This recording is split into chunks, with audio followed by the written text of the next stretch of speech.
Welcome back to another great episode of Dr. J Radio Live. Of course, I'm your host, Dr. J, broadcasting from the City of Angels or City of Demons, depending upon who you want to ask. And of course, we are internationally syndicated on many networks, starting with our home base, 107.7 FM, New Orleans, Louisiana, as well as Deprogrammed Radio in the UK and EU with terrestrial stations in London and Leeds. And there's a lot of other stations, folks. Not just talking about the USCs either.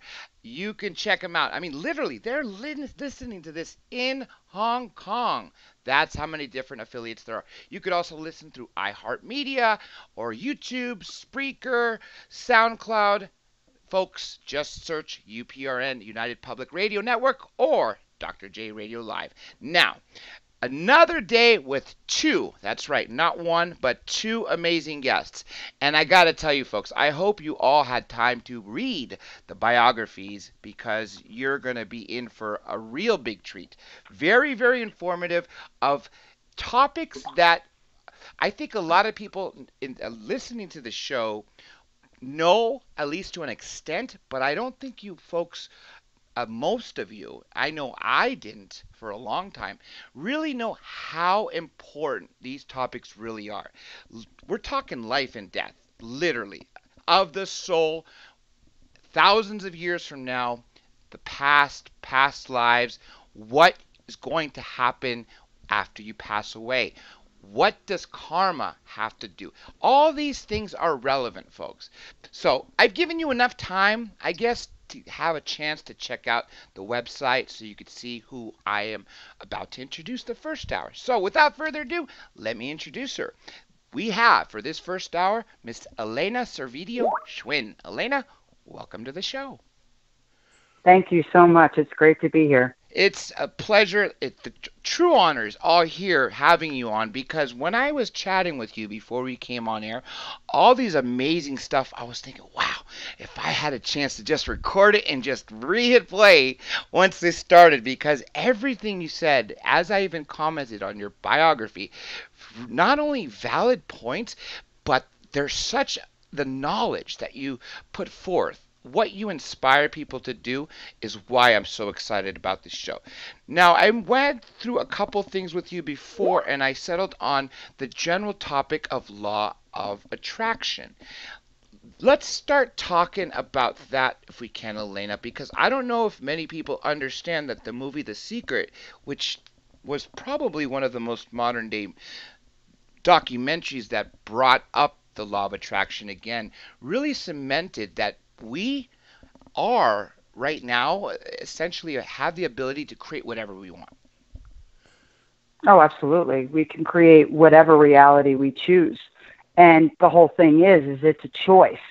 We could choose. We're all made of energy. Our thoughts are energy, our entire beings, everything around us. So we're all connected. So in saying so, if you put those positive thoughts out there and that positive energy out there and really develop a new faith process, because you'll find that in society today, regardless of what your faith is or what your modality is, so many people have lost that. If you put out those positive thoughts and that positive energy, it is contagious and it grows and everything around you becomes more abundant and you have more happiness and joy. Doesn't mean things don't go poorly because life is a roller coaster, but it means you can recover for those things so much quickly. Whereas if you have that negative, you attract all the negative into you, which makes you be like those people who are slumped over. And you just look at them and they can never even look you in the eye. So it's so important to understand that our energy does affect not only ourselves but everybody else around us in our circles. Another thing that I recently read interesting, which was I gotta say, for me, was a little shocking, but really, when you think about things in terms of what we're talking, it wasn't so much of a shocker. And it was essentially that you have to be grateful right now about everything from the ground you're walking on, for the food you have, the people you meet, because it's not about attracting for what you will become, but because it's a reflection of who you are now. What do you think about that statement? Well, in reality, we've already lived this. Yes. If you really do research, a lot of people do believe that we've already, life is but a whisper. And who we are, our energy, resonates and echoes for eternity and can be heard for all time. And that's each and every single one of us that put the energy into the universe. So if you really, there's a lot of people that believe we've already lived this, and this is just kind of a replay. Time is relevant. You understand what I'm saying? So, absolutely. Now, with regards to the universe, time runs concurrently in the sense that it's not a going forward only linear fashion. It's flexible in essence because of the space-time continuum of the for instance, gravity. If you can affect an artificial gravitational wave, then you are essentially creating another or wormhole or affecting the space-time continuum to where you are being interdimensional or hence time travel.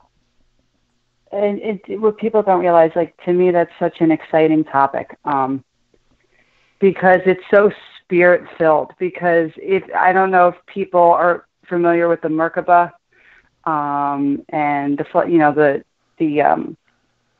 sacred geometry. And it all goes back to ancient Egypt. But you can actually, all of us, when we're created, when we're conceived, we all have, you can actually see it in those videos. They do the YouTube videos of a baby being conceived. And you can actually see the shape of the Merkaba right there. And that's our light body. That's our vehicle of light. And then we have our DNA that comes after that. So when you really delve into it and you realize that, the Buddhist monks were able to, back in the day, travel from one space, be meditating, and then be seen in another, and be seen two places at one time. If you speak about Jesus going all the way back in time, there's no way he could have physically traveled the entire world in 30 days. He used his light body, his Merkaba. So if people, you could even relate it to the Philosopher's Stone. If people can get to that awareness and get rid of all that ego and really truly bring that into themselves, we can all travel in time. It's actually even been proven in science now. They've actually seen it. So it's an amazing, amazing thing because there's different dimensions. We have dimensions that are running parallel to us. There's the past, there's the future, and these are all things we can touch upon. I wouldn't be able to see into the future if it hadn't already existed, when you really think about it. That's actually a very, very good way to say it because, like you said, it's already happened. Mm-hmm. Now, you brought up a very good point of being in two places, which you can't, and obviously it's the light body. And for some reason in my head, the first thing that pops up is the topic of remote viewing. What do you think about remote viewing? Remote viewing? Absolutely. I do it. Absolutely, you can. You can. And it's just the connection. It's the connection of energy. And remote viewing, as you just mentioned, with time travel, using your mind as opposed to, say, technology or a vehicle to get into, is essentially because if you're remote viewing, you're not necessarily looking at a destination that's happening right now. You could be looking at something in the future or the past. Yes, absolutely. And it's just something that we're able to touch upon. It's just your extrasensory perception of things. Experiments with, it's you can connect with something that's happened in your past and something that's going to happen to you. Remote viewing can be used where you just focus on somebody and you're able to connect with them and actually see what's something going on in their eyes, through their eyes. And it's just being opened enough to be able to connect and be able to do that. Now, I know a lot of people, especially when there's people that teach remote viewing, wonder, why is this person able to do it where I'm not? And a lot of people who teach remote viewing or anybody who's really involved in psychics, someone who's a true psychic like you, someone who's a genuine healer, truly knows the service to others portion. Why is it that some people are better suited to use their innate powers or abilities as opposed to others who the powers may be dormant? Well, there's different things. Like, I'm a natural. This has run in my family for years, and I've been around for a long time. We've all been here multiple lifetimes. So some of us can do it, say, a lot sooner than others, or are more open to it because our souls and our energy are older than, say, somebody that say, okay, you've only been here 6 lifetimes, you're just a baby. So it's how long we've been around. And then so we awaken a little bit sooner, but it's also fear. Unfortunately, fear disables people. A lot of people are afraid of even knowing. A lot of people, you go in and you start speaking about paranormal and ghosts and different lives, and they're scared to death of it because so many people are afraid of death. And what people don't understand is we don't truly die. We never truly die. We actually exist for all eternity, which is an amazing thing. And we all travel in the same soul circles. So the fact that I'm talking to you and all the people that are listening to me means, guess what? We're all in the same soul family because we're attracted to each other. So we've been here before and together. So some people, we all have the ability. They're just, some are too afraid to awaken it. Some are too young to awaken it. So if people just open up and let go of their ego and get over the fear, then you start being able to develop the abilities. So some of it, like me, it's natural. I can't help but be this way. Other people, you can open up your mind because we only use 10% of our mind. Thank you for bringing that up. I've actually had scientists that I've had on this show who disagree with that, but yet you have other scientists who are absolutely say that we only use a fraction of our brain. I've even heard that it could be as low as 3%. See, now listen, it's when, if you look at babies, when babies are born, they have the ability to speak every language. Babies actually know everything except we don't speak their language. And then unfortunately, depending on where we're growing up, who our parents are, then we get programmed. So a lot of the things we may have already known, we lose. We don't remember anymore because you're already born with all the same knowledge you had in the past lifetimes. Okay, so everything that you've learned comes with you. All of that knowledge you're just absolutely blessed with. So that's why you have to start reawakening and learning through your life because we're already born with it. Just there was how we're raised ruins it.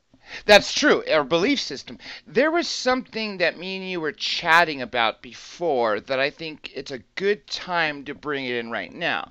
And that was when me and you were discussing, and I love this topic and I love the way you were wording it, is about how we are on this earth plane, this shell of a body, to learn these particular lessons. And if we don't in this life, then we're going to repeat everything. Well, yeah, because we evolve, and that's where our lifetimes come in. And if you really research it, because I do twin flame work as well, when we're allowed to ascend per se, we have to live a certain amount of lifetimes here. We all come in here in service. Some of us are meant to do service, but that's what our life basically is. So what happens is our job and basically who we are is meant to live the best life we possibly can. So if we cause harm to people, if we make mistakes and we are fully aware of what we did and we don't make amends for them, what happens is the universe gives us all the time in the world to make things right. So if we haven't made things right by the time we move on from this lifetime to our next lifetime or another plane, then what happens is basically the universe bitch slaps you and says, okay, you're going to have to make amends for what happened in the past lifetime before you can evolve and move on. So it's like you're almost reliving that lifetime over again until you've learned your lesson and then made amends for what you might have caused in your past lifetime. Well, can you explain to people happens at the time of death? And the reason why I'm bringing this up, Elena, is because clearly there are some spirits, and that could be a whole subtopic too, is are they even spirits of humans? Is how are some get trapped as ghosts where others go into the next life? Well, you have to understand we have a choice. See, that's the greatest thing. We always have a choice. Okay.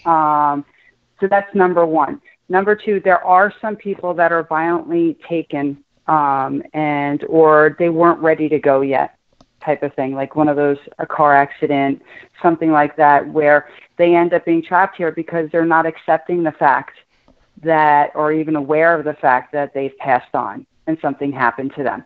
So those people aren't even aware. So they're stuck here. Like there's people where I've told them, listen, I spoke to somebody on the show last week and I explained to them, your friend is caught. Your friend isn't around you because your friend is sitting in the chair where he had passed away with his head down and he has no idea what's going on. I said, so you need to, knowing this, start talking to him, or people will call it praying, and telling him what happened, that it's okay to try and help him move on. Otherwise, he's going to be trapped in that spot for such a long time, and that's so sad.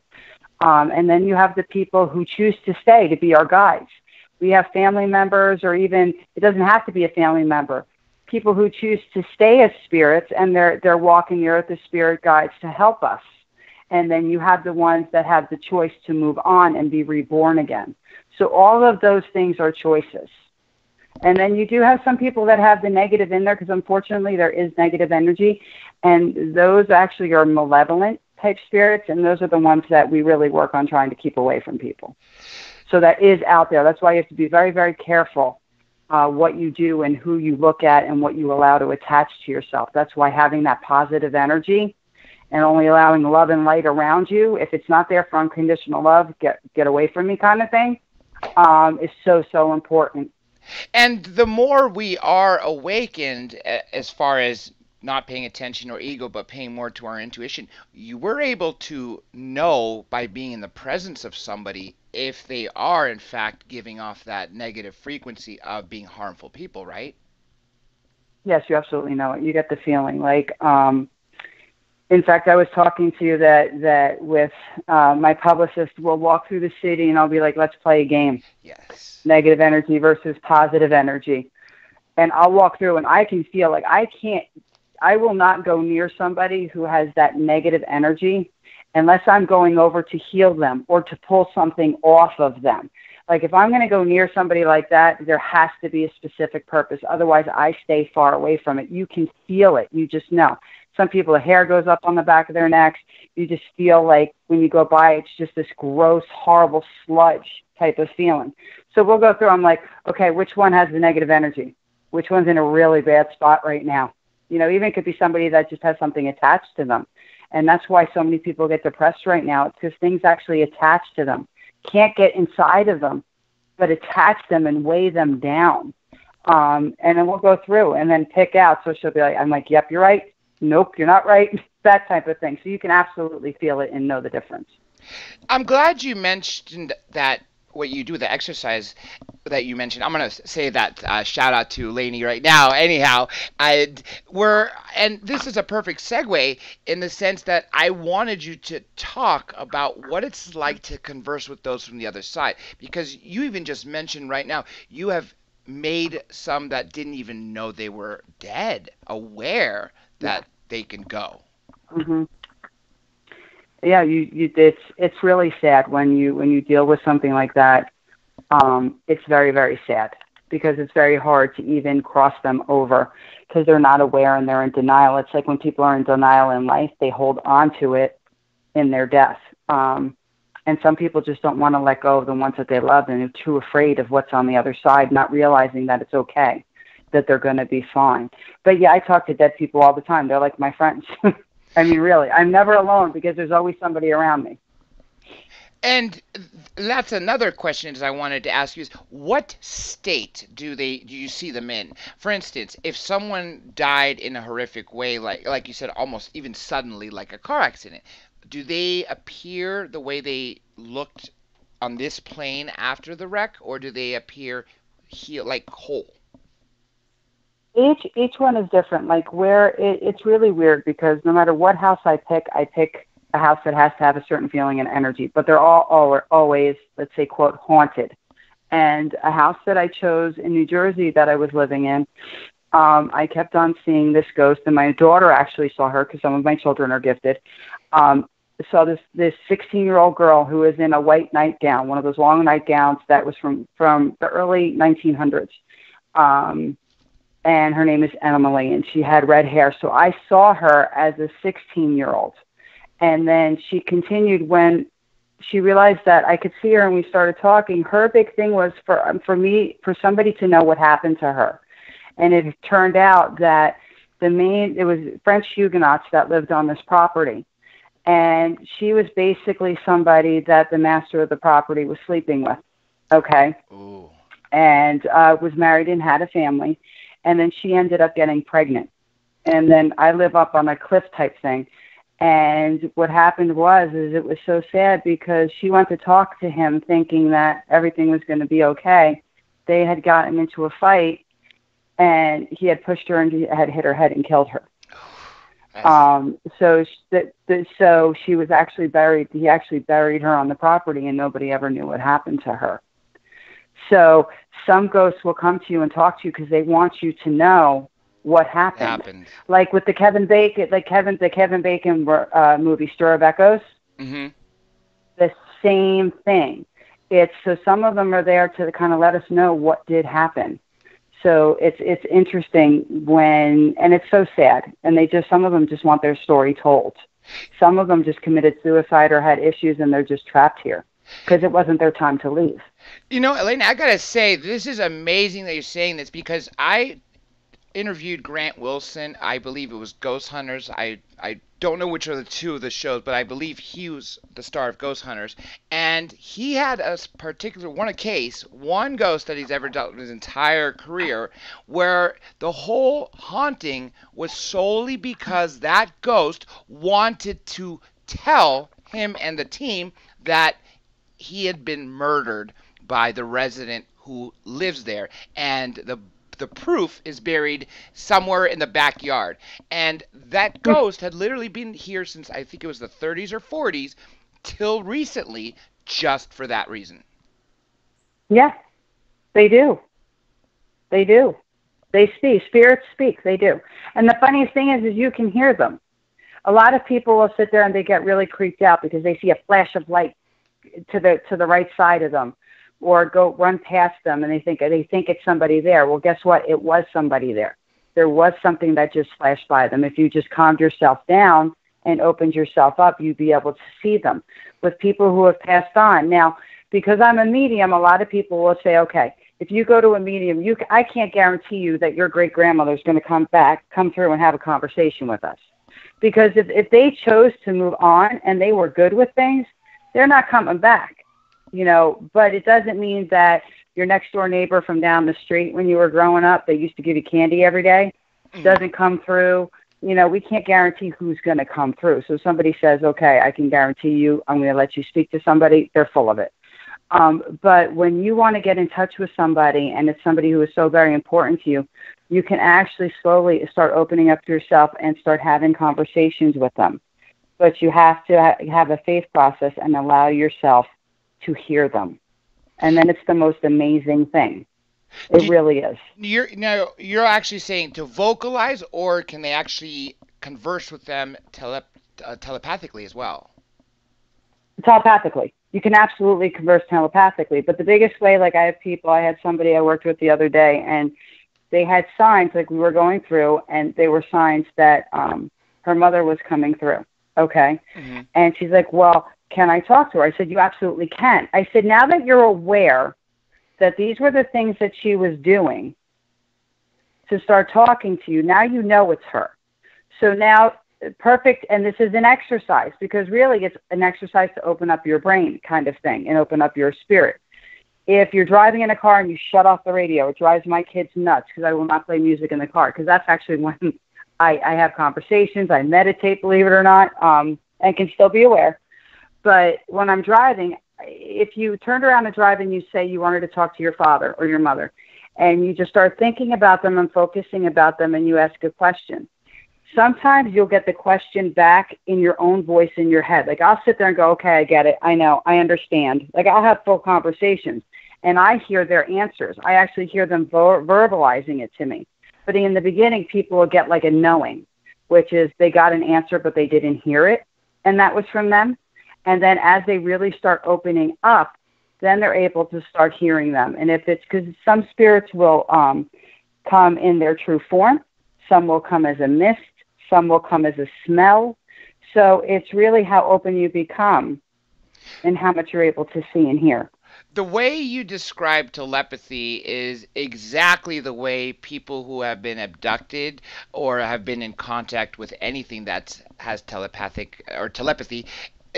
Word for word, Elena, literally, people say that they hear in their own minds their own voice, but using either words that they normally wouldn't use or a Hmm. combination of something that clearly is not theirs, but it's their own voice. And that's what the double take comes. It's like, I heard my own voice saying something, but I know it wasn't me. And hence, once you start to recognize that, then you know that you are, in fact, conversing with somebody or something. Hmm. And then you'll be able to start hearing it in their voice. But it's like I Oh. said, our minds are, it develops. It develops, and it's really and it's all about allowing you to open up. But now, when you're dealing with people that say have been abducted, their memories are specifically kind of blocked because it's never erased. Because if something like that happens, it happens for a reason. So I don't think that our memories are ever erased. Those blocks come up. So you start getting those visions and you start getting those knowings because you know you're not crazy and you know something happened to you, but none of it is really clear. So through time, usually it starts becoming more and more clear. But it's a process because they're not necessarily meant to remember anything that happened to them.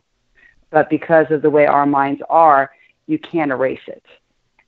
Yeah, because our minds are perfect computers. Everything we Yeah. hear, see, I mean, everything is like a perfect computer stored in our subconscious forever.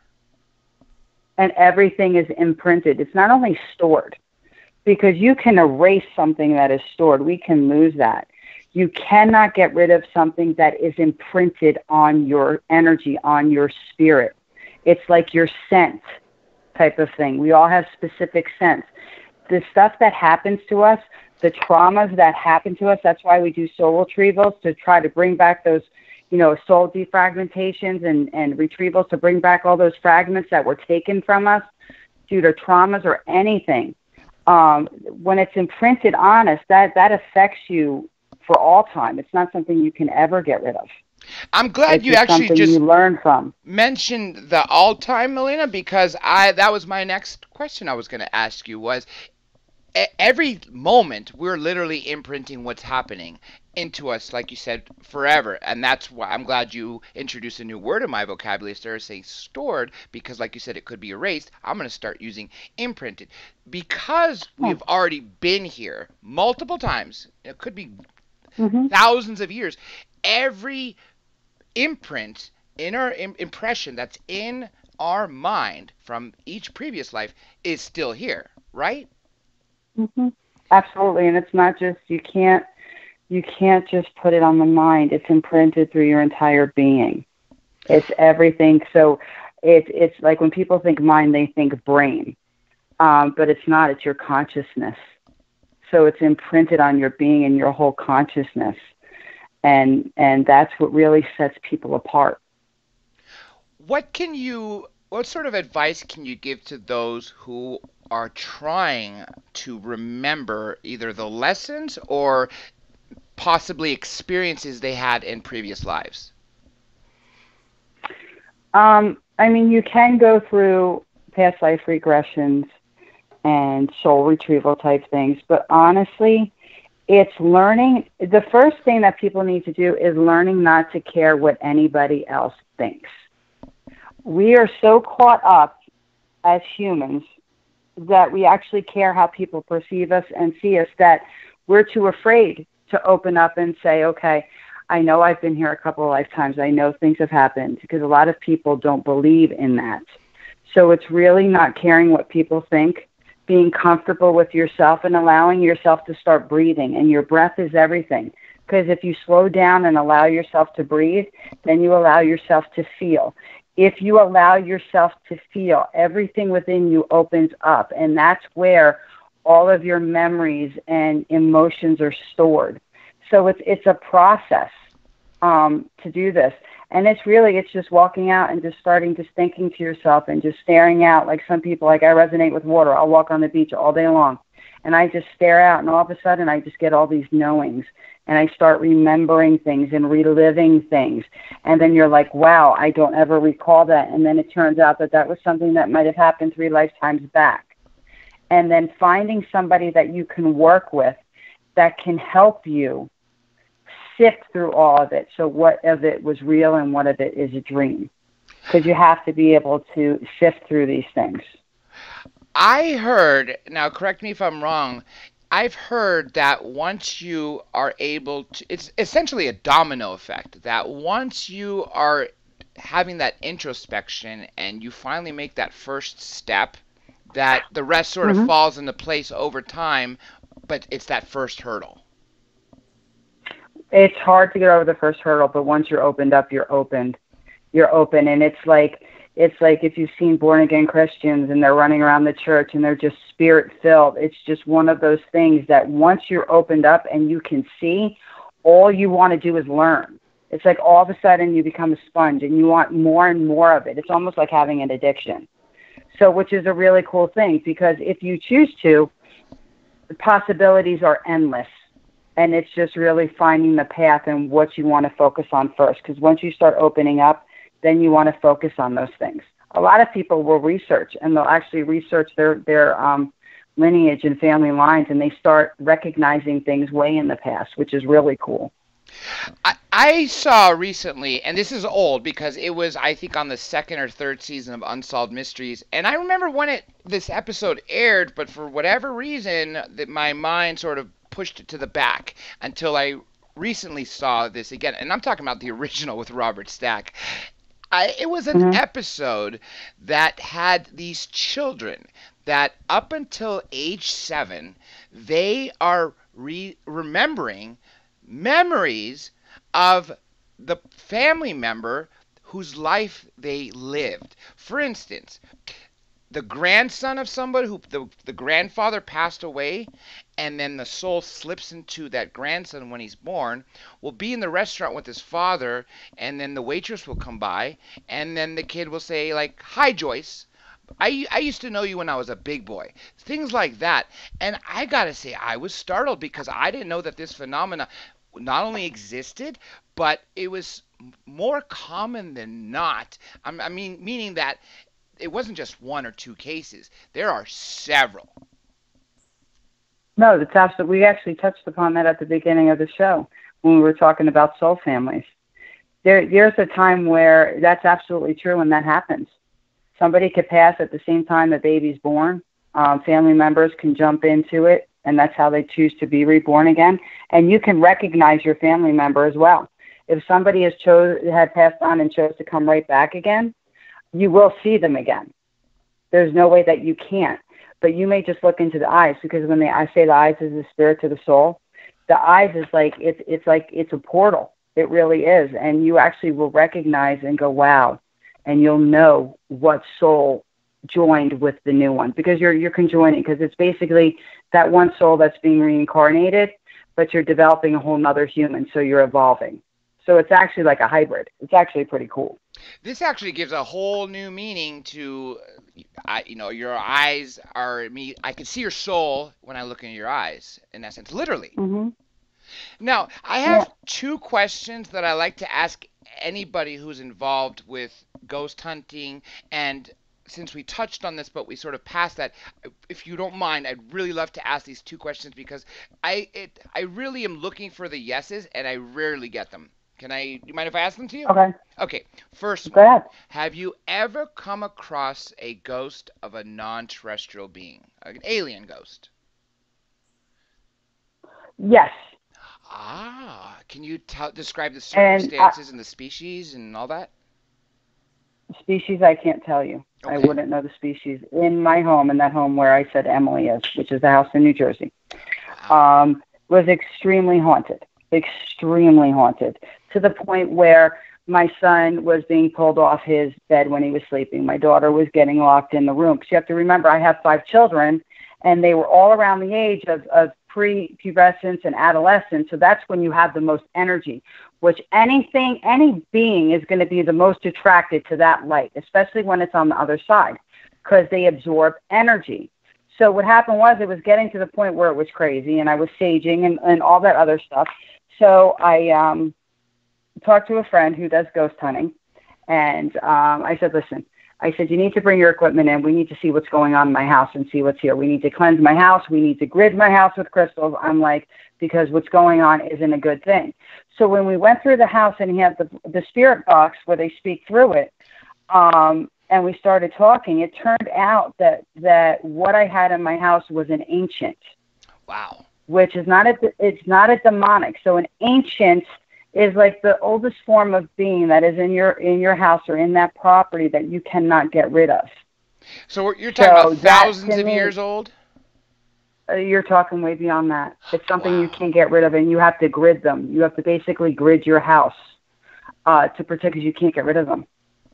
You cannot get rid of something an ancient like that. So it's actually, and they'll speak to you. My one son is extremely gifted, even though he hates admitting it, because he can walk both sides of the veil, and called his name. And I said, Joe, you need to come downstairs. And he said to me, he goes, nope, if I don't mess with them, they'll leave me alone, kind of thing. But this specific one, and we had actually put the spirit box on his bed, was calling out to speak to him, because since he walks both sides of the veil, he says he sees entities. Like fear is a living, breathing entity. It is not just a feeling. Just like there's death, there's fear, there's life, there's all those different things. And he saw it. He actually saw it. And it's amazing, but it's an ancient thing, and that's what I would consider that would be from another world, because that's how far it goes back. Like I said, I've done a lot of research on ancient Egypt and Egyptian magic and all of those things. And when you really go back to the ancients and it goes through portals, we're not alone here. There's so many different universes and galaxies and different dimensions. When you mention the wormhole, there's the Andarians and the Lumerians and all of these things. Those are beings that can look like humans, but they're only choosing to make themselves look like humans. They really don't. Yeah, I would think they would choose to look human so we can interact with us, so we wouldn't have that fear. Absolutely.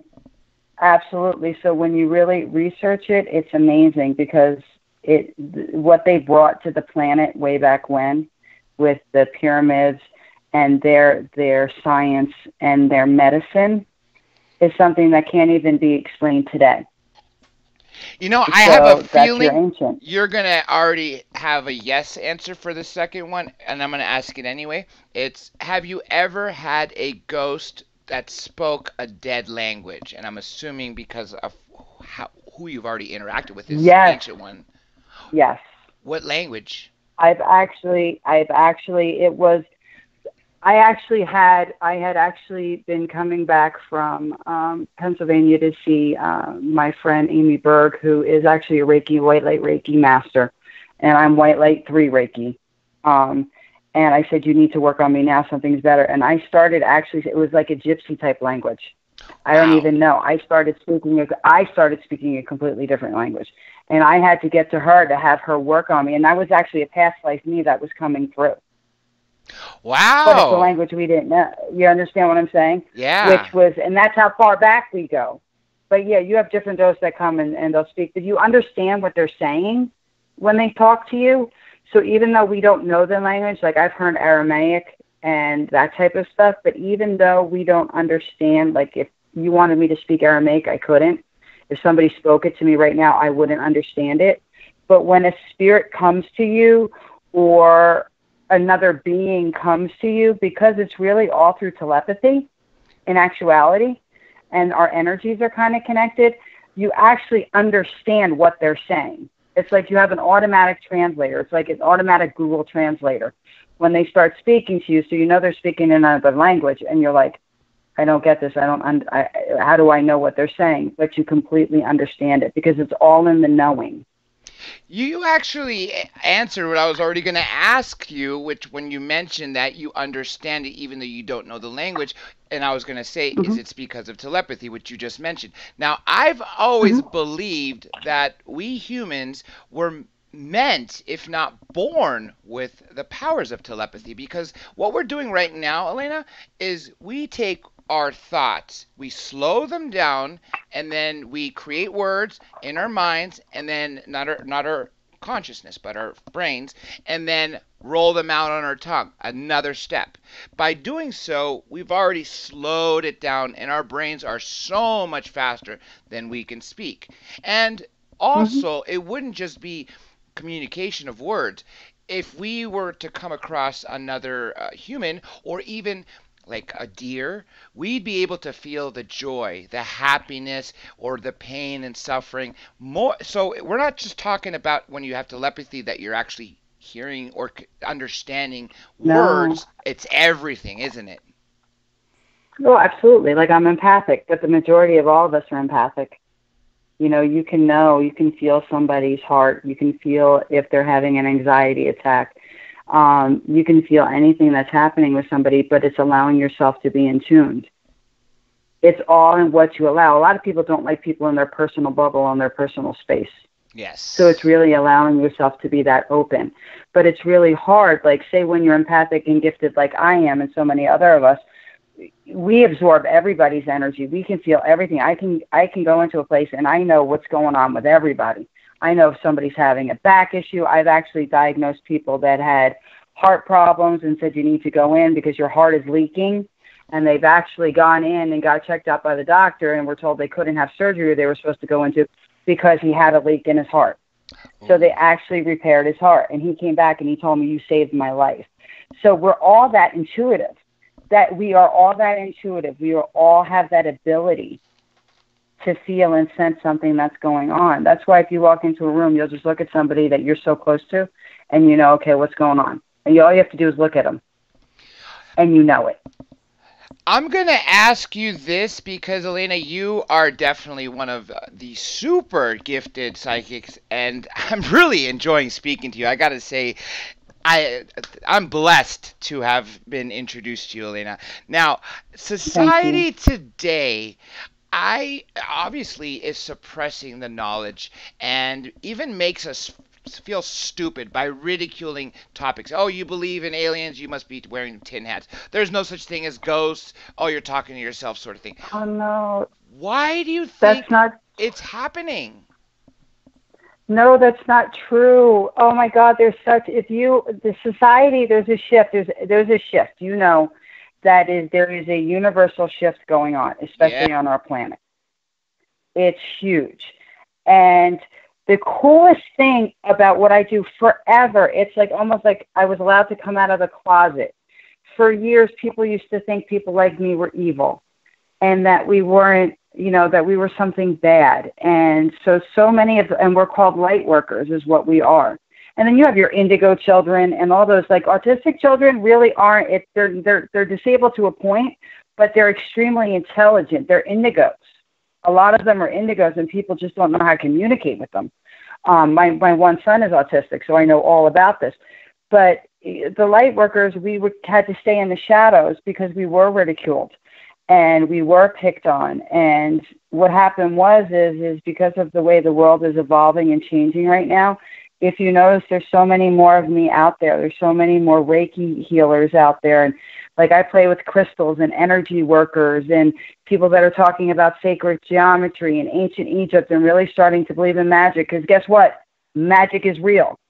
Take it out of the context of what ridiculous definition that somebody decided to get it. It's so much more than that. So there's a need for us and people are seeking us out. People come to me to be healed through energy, and I work with them. People come to me to have me talk to them about seeing what I see in their future and their past and helping them live their most passionate life, an abundant life, one that they're meant to, not one that they allow society or themselves to trap themselves in. So many people are seeking us out now.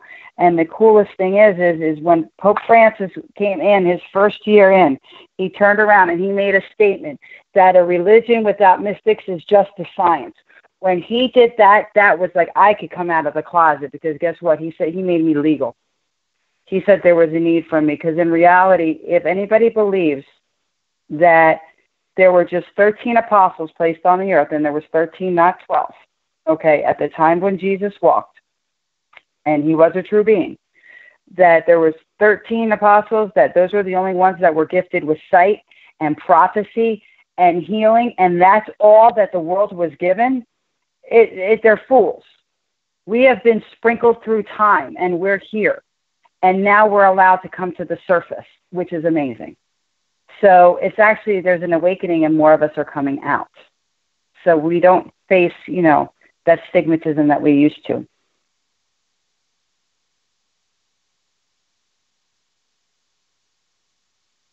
Did I lose you? Are you there?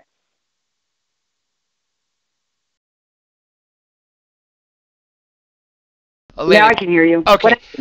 I don't know. I was hearing you. I have no idea. Maybe someone is trying to suppress this. I wouldn't be surprised because depending on who's listening to what, I don't know. It doesn't surprise me. But more and more people are finally accepting consciousness. Yes. For instance, more and more people I see have either like a download or something that's so eye-awakening to them, their whole life changes overnight. And I love the word download you used. I love that word because we are downloaded. We get downloads all the time, but the funniest thing is when you're gifted, I tell them we get upgraded every year. Usually once to twice a year, we have an upgrade that comes in where our abilities and our consciousness, because we're so open, it's almost like you've earned the right and the privilege, and they say, okay, now we can give you more knowledge. Now it's all going towards becoming an elder. So we get downloads, and usually you'll find at 3:30 in the morning is when a lot of the downloads come through, because that's when the Ascended Masters come through. All of those things. And it's at 3:30 in the morning that this happens. You know what? Sleep. Oh my gosh, Lena, this is amazing. Whitley Strieber says every night, 3:30 a.m. on the dot, he goes out, meditates, and interacts with his wife that passed away. 3:30 every morning. Yeah. It's not when people think midnight. No, it's 3:30 in the morning. Wow. 3 to 3:30 in the morning is when they all decide to come through for whatever reason. But we get upgrades, which means we get more knowledge and more abilities. My gifts get stronger and stronger every year. And now it's to the point where they're getting stronger twice a year. But I'll have a lot of people like at a certain time, like in August, between August and October, I can feel people that I've been connected with or I've done readings on or healings on, I'll know if something's going on with them. So I'll send them a text like, okay, this is going on with you. You need to breathe. You need to do this. Like, I'm connected. But a lot of times, like, there'll be that time where I'm getting that upgrade where people will go, I can't believe you didn't feel something. I said, listen, when I'm going through an upgrade right now. They're downloading information to me. When that happens, you need to give me a call. I said, I can work with you 100%, but it doesn't mean that I'm going to necessarily hear you, because whatever they're downloading is drowning everything else out. Why is it that 60 days? This is confirming not Whitley Strieber on this one with the 3:30, but what another researcher another psychic actually has told me, that the busiest months of the year and I didn't get an explanation from her either. Why is it August, September, October? Those 60 days in particular. I did that. There's just some things we don't have answers for. I just always thought because it was around my birthday. My birthday. I thought it was getting updated for my birthday. But if you really look, if you're into the seasons and, your different seasons, and that's really when everything changes and we're starting to get ready for winter kind of thing. You have fall coming in, and you really have to prepare for winter. So that's really a time where things really start getting going. So before everything starts to go to sleep, maybe things just start waking up more. Very well said. The world does hibernate. The world does hibernate.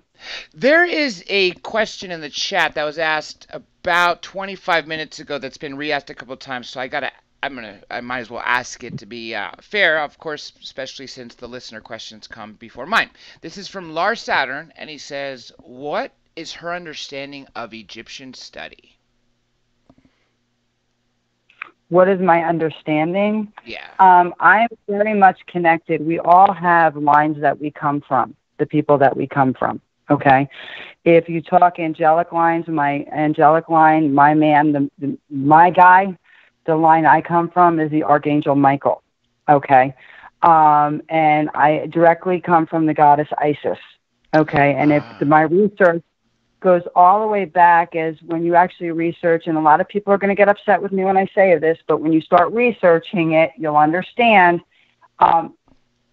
Mary Magdalene was married to Jesus. They did have a baby. Her name was Sarah. She was the one that bore the first Knight Templar. Okay, Mary Magdalene and Mary both came from the Order of Isis. Okay, so they came from the Order of Isis, and they were basically raised specifically for what their purpose was.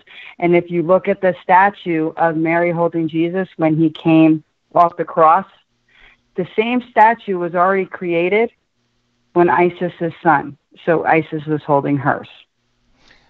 So it goes all the way back. So that's what, like Om Seti and all that, that's my major line going all the way back through there.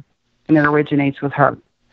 Speaking with Jesus and Mary Magdalene, I had made an observation that is pretty basic, but it's just another argument for Jesus having a wife.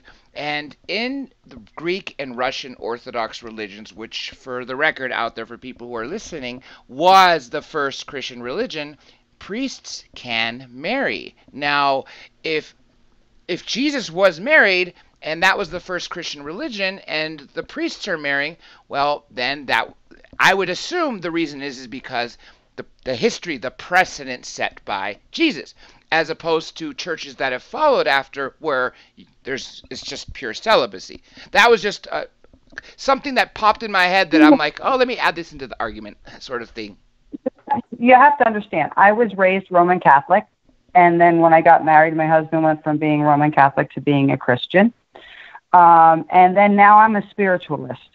I believe in Jesus. I believe that he walked the earth. I believe that I'm gifted by God, and that is the being that I resonate with, okay? But it's the whole same thing. All these religions, when you're looking at it and who they're worshiping, if you read the Quran and you read the Bible and you read all the different things, the basics, if you get rid of the politics and you get rid of the radicals and the people that are crazy and taking the religion to the absolute most insanest parts, they all actually, I had a friend who was Islamic, and he said to me, "Why are you talking to me?" I said, "What do you mean?" He goes, "Well, don't you think I'm evil?" And I said, "No." I said, "I see the things that you post. I know what you believe in." I said, "In reality, your Bible is very much reads the same like my Bible reads.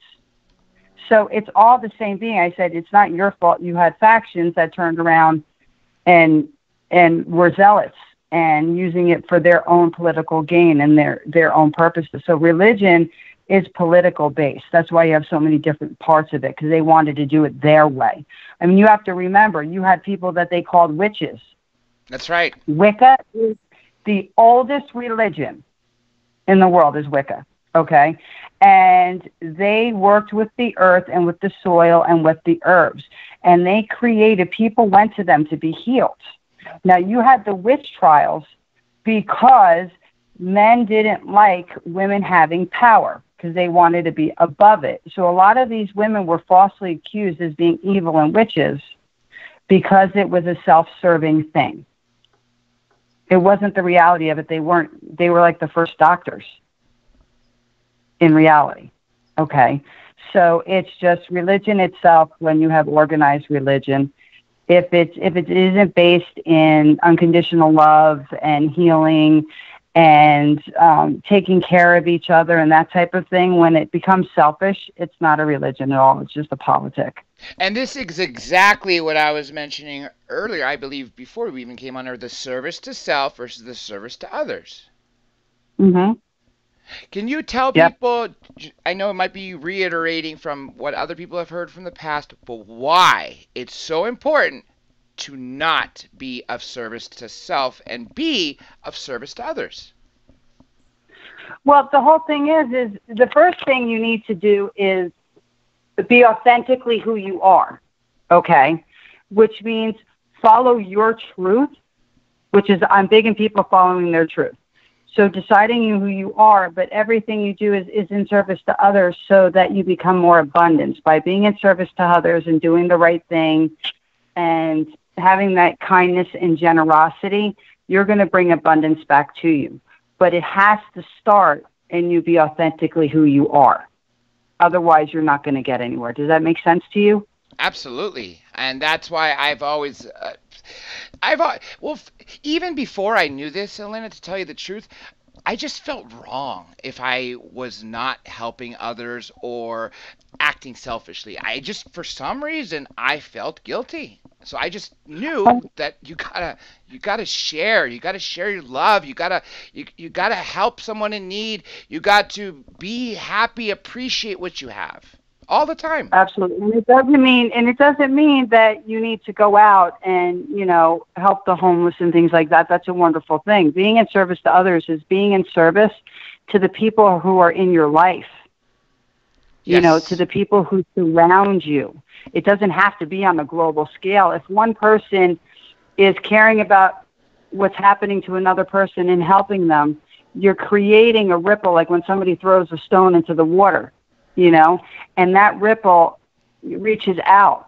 So it's just starting with what's generally around you, and then it just expands. So it doesn't have to be huge. You could just smile at a stranger and just smile at them. And that is creating that effect of being in service to that person, because that person may have needed that smile. I was just going to say, a simple smile that could have changed the whole that for instance, if that person was depressed, exactly, it could have changed their life if they were on their way to go kill themselves. I've gone up to people and said, it just looked at them because they just were absolute beautiful people. You could just sense that who they were as a person was beautiful. And I would go up to people and just go to them. I'll go up to someone and say, just so you know, I don't know you, but you're absolutely beautiful. And I'll walk away. That's it. That's all I'm doing is going up because I feel the need, because they're radiating that so much, to let them know. And that may be somebody who doesn't even feel that way about themselves. But I saw that in them. So it's it's really our duty to do that for each other. And that's taking care of each other, which is huge. And it's so funny because we're touching about all these things and we're talking about my brain is moving so fast and I have all these words and I'm trying to get everything out in the most intelligent way possible. But it's so much to cover in such a little bit of time. So if I'm stuttering or not quite grasping an idea, it's just because my brain is moving faster than my lips. Don't worry, because I'm in the same boat, as you could clearly tell. I'm super engaged, and as I even mentioned, Elena, before we even started on air, I told you we're going to have you back again and again because we're just barely touching on these topics. Because we're just it's grazing the surface, because there's just so many. Every topic we're touching is so deep, and you can really delve into it. So do an entire show, literally, on each of those topics can deserve a whole show. Absolutely. Let me get to some more of these questions because I'll feel bad, especially for these people who are trying to get directly to you. About the eye, how does she know the eye is a portal to your soul? Oh my God, how do you not? You can have the most... The best proof that you have is you can look into a very old person, in their 90s, wrinkled, and your eyes, you'll always recognize them in their eyes. Their eyes really speak. They could have their eyes that are just so deep, and you can really see a person when you look into their eyes. That's why people get really, really nervous when people won't make eye contact, because of what they would be hiding. There's a reason why there's that saying, but you can look into the oldest person, or you can look at somebody and you recognize them and not have seen. You and I could know each other, and then I don't see you for 50 or 60 years, and you look completely different, because some people really do look different when they get old. But all I'd have to do is look into your eyes, and I would know you. That's where your spirit is. AKA soul, as we mentioned. Yep, it's the gateway to your soul. It's the portal. That's who you are. It's seen through there. It's like where our light comes out. If you look in how much light is reflected in an eye. That's true. That's very true. And as you mentioned, bodies do change. The older you get, people shrink. Yep, and then light is what helps you see. It's a light that's reflected into your eyes that actually make you see. You need light. So that's the portal. That's your light. This question is more, I guess, personal, but I'll ask it. Nicholas Cashmore asks, is she a Leo? No. I am a Libra. Ah. In every sense of the word. I am absolutely 100% Libra. Okay, let me see here. There's a lot of great comments here. I'm trying to find a question that's specifically here.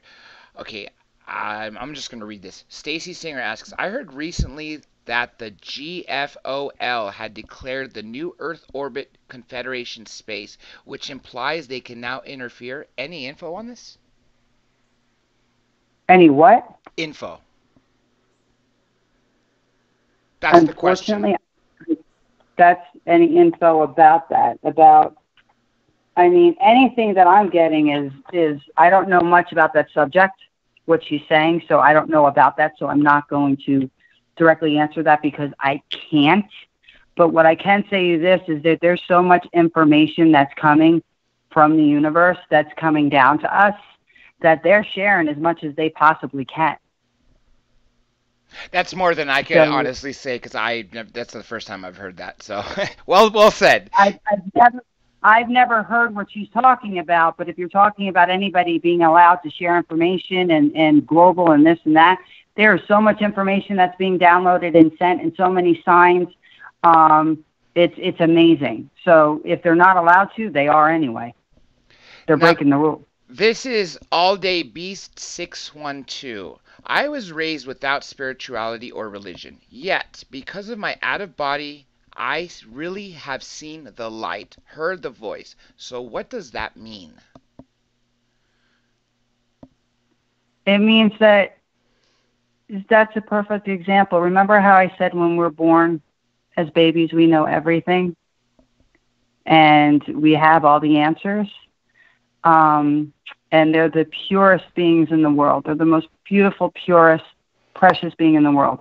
So even though you were raised without spirituality, you were raised an atheist, it didn't matter because you already had all the faith and the knowledge within you.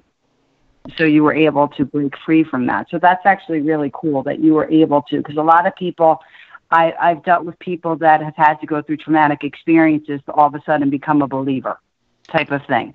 So that person just stayed, authentically who they were. And even though they were kind of, let's just say, raised to believe one way, who they are, that whole thing came through, which is huge. Because you really can't put out our light. You can't put out the light.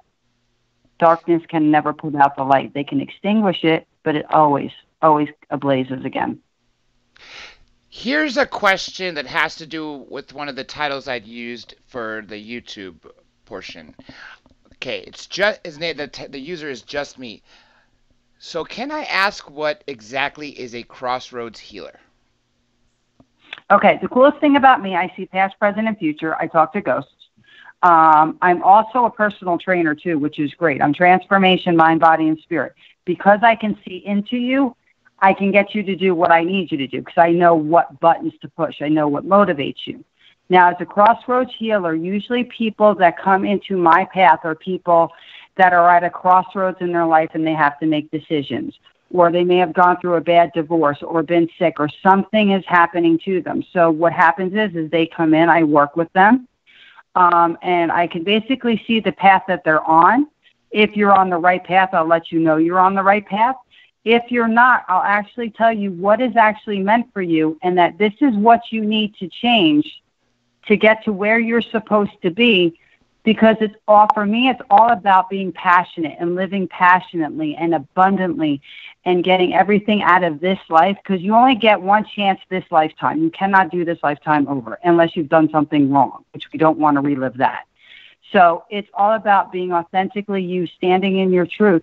So that's what I help people too. So when people are hurting or have gone through a traumatic experience or at a crossroads, they come to me and then we work together to get them on the path that they were meant to be on. Well said. And you know what? I'm actually glad you said that, because remember how I was telling you right before we went live, I was wished I had an ability to record exactly what you had said, because I thought it was perfect to say it. And throughout this last hour, we were able to touch on most of those topics. So well done. And as I had known even before I talked to you, after reading about you, I was like, wow, she's awesome. I know it's going to click well, because everything that you were born with, the gifts and everything that you've been researching, is exactly more than a passion, almost an obsession with me. It's more than obsession. It's who I am. You can't deny who you are. It's just who I am. I couldn't change it if I tried, but I'm okay being me. I like me. It's okay. Sometimes I tell people, like, I'm part of the island of misfit toys. I don't quite fit, but I'm good with me. You know what I'm saying? And so that's what it is. I'm just passionate about being who I am and getting people to live the life that they're meant to. Well said. If there's any, I know there's no way we could even... There's no way we could give a one line to cover everything we've talked about. And as we mentioned earlier, we could literally do 1 to 2 hours on every topic. And that still wouldn't be enough. For everybody out there listening, every single topic Lenny has touched on, 2, 3, 4, 10 hours, we could still be talking about this. And I know with you guys and gals listening or in the chat, with your engagement, it could go even longer. So instead of asking you to sort of summarize things, I'm going to say, well, we'll talk about those in the future. But is there any other topic that you feel is relevant to mention now before I ask you to plug in your info? And you know what? The topic is, because each thing, remember when I said you need to discuss what you're led to discuss with me? Because as individuals, we all have different needs of things and need to learn about things that we were meant to learn. So even when that's what's important, which each individual person wants to learn about. That's why you can't, with these topics, it can go on for hours. It doesn't go on for hours. It goes on for centuries. I mean, things that we're discussing was discussed by, like Socrates and all the philosophers back in the day. We're still talking about it. We're still exploring. We're still learning. We're still evolving. And knowledge never ends. It just grows and it expands with our consciousness. So the thing that I would have to say that I would say is the most important thing to cover is that law of attraction that you started with, because it's so important. We're all made up of energy, our thoughts, our energy. So whether we're having positive thoughts and putting those out into the universe and into our lives, or we're having negative, that has profoundly affecting the quality of your life. It's affecting your health. It affects everything about you. So really, it's the law of attraction. Everybody really needs to really delve into that and bring that into themselves and learn how to turn all those negatives into a positive, because it's really important. I'd rather be around a happy, bouncy person than somebody who's miserable and just depressed. But it's our job as positive people to try to bring them out of the darkness into the light. So there's where we're in service, and we're supposed to be helping each other. So our positive energy actually effectively helps others to feel the same way. At least, even if it's for 30 seconds, you smile at somebody that you don't know, that's something that even for 30 seconds to a minute, they would have been like, wow, that's a weird person. Why did they smile at me? But they automatically smiled back. They can't not. And it works more so when you have a stranger, because they're wondering why you would. I've noticed that at absolutely. least. I knew this would be as fascinating as it was, Elena. I'm just, again, I want to say thank you. But before I let you go, I do want to make sure you have an opportunity to plug in your info and where people can find you. And, of course, your products. Oh, thank you. My website is www.oneheartonespirit.com, and the one is spelled out. And I actually do Skype and video sessions and readings. I do phone readings. I do events, so I can be booked for events. I will travel and go to places and people to work with them. We can go to diners. We can go to wherever it is. So I'm fully accessible. You can go to my website. You can email me. You can reach me through the phone number that's on the website as well.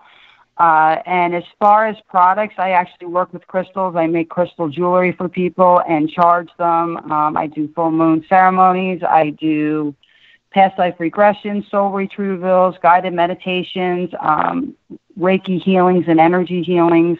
I make candles and all of those things, but all of those things are specifically made for each person. So anything that you are getting from me is specifically made for you, and is something that you need. So you would just go to oneheartonespirit.com and just get in contact with me, and then we'll do it any way you need to. And I'm going to make sure that link is posted in the chat. And as a matter of fact, it is posted on our website in your bio. So for everybody out there, we'll make sure it's out there for everybody, Elena, after you leave. Absolutely. I'm going to put the link in the chat, as a matter of fact, right now. With that being said, Elena, again, thank you for doing this, and I look forward to meeting you when you come to LA in 3 months. End of July. Yes. Absolutely. Yes. Looking forward to that as well. Well, thanks again. You have a good night, and we will pick this up before that or right after that. That's for darn sure. And I'm going to record you in person if you can. Absolutely. Great. Thank you so much. The pleasure is all mine. And guys and gals, as you heard, this was truly an amazing conversation. So much so, I had to keep her for a few extra minutes, which I know is cutting into the second guest, but I sort of had to. Now we're going to shift gears slightly in the sense that we are still staying on the mind and body, but we're dealing with the nuts and bolts because right now we're about to speak to a former police officer who is now a paranormal detective. Now, I'm going to give you guys a quick moment to go look up Mr. Greg Lawson as I grab him for the show. So hang tight, folks, because I am bringing him live on air. And let's find out which state he was a police officer in right now. Let's see if we can get a hold of Mr. Lawson, the paranormal detective. This is going to be great. Let's see. Let me try to pull him in. Greg, are you with us? Let's see, folks. Let me try again. We don't know what the issues are today. Greg, come in, bud. Let's try you again. Greg Lawson.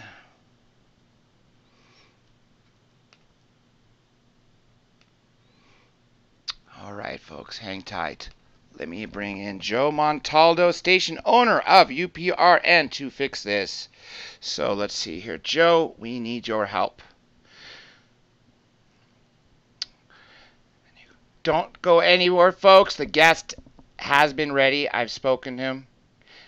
And now it's just a matter of bringing him on for this hour. Let's try again. Okay, cool. It looks like it hung up, which means I can call him again.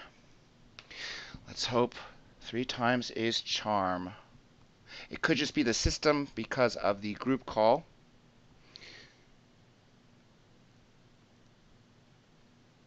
It's ironic how much multitasking is going on. Oh, I see here, Mr. Lawson. We got you. I was just spending a couple minutes telling people that we are getting to speak to not just a police officer. Yes, Mr. Lawson, can you hear me okay? Greg.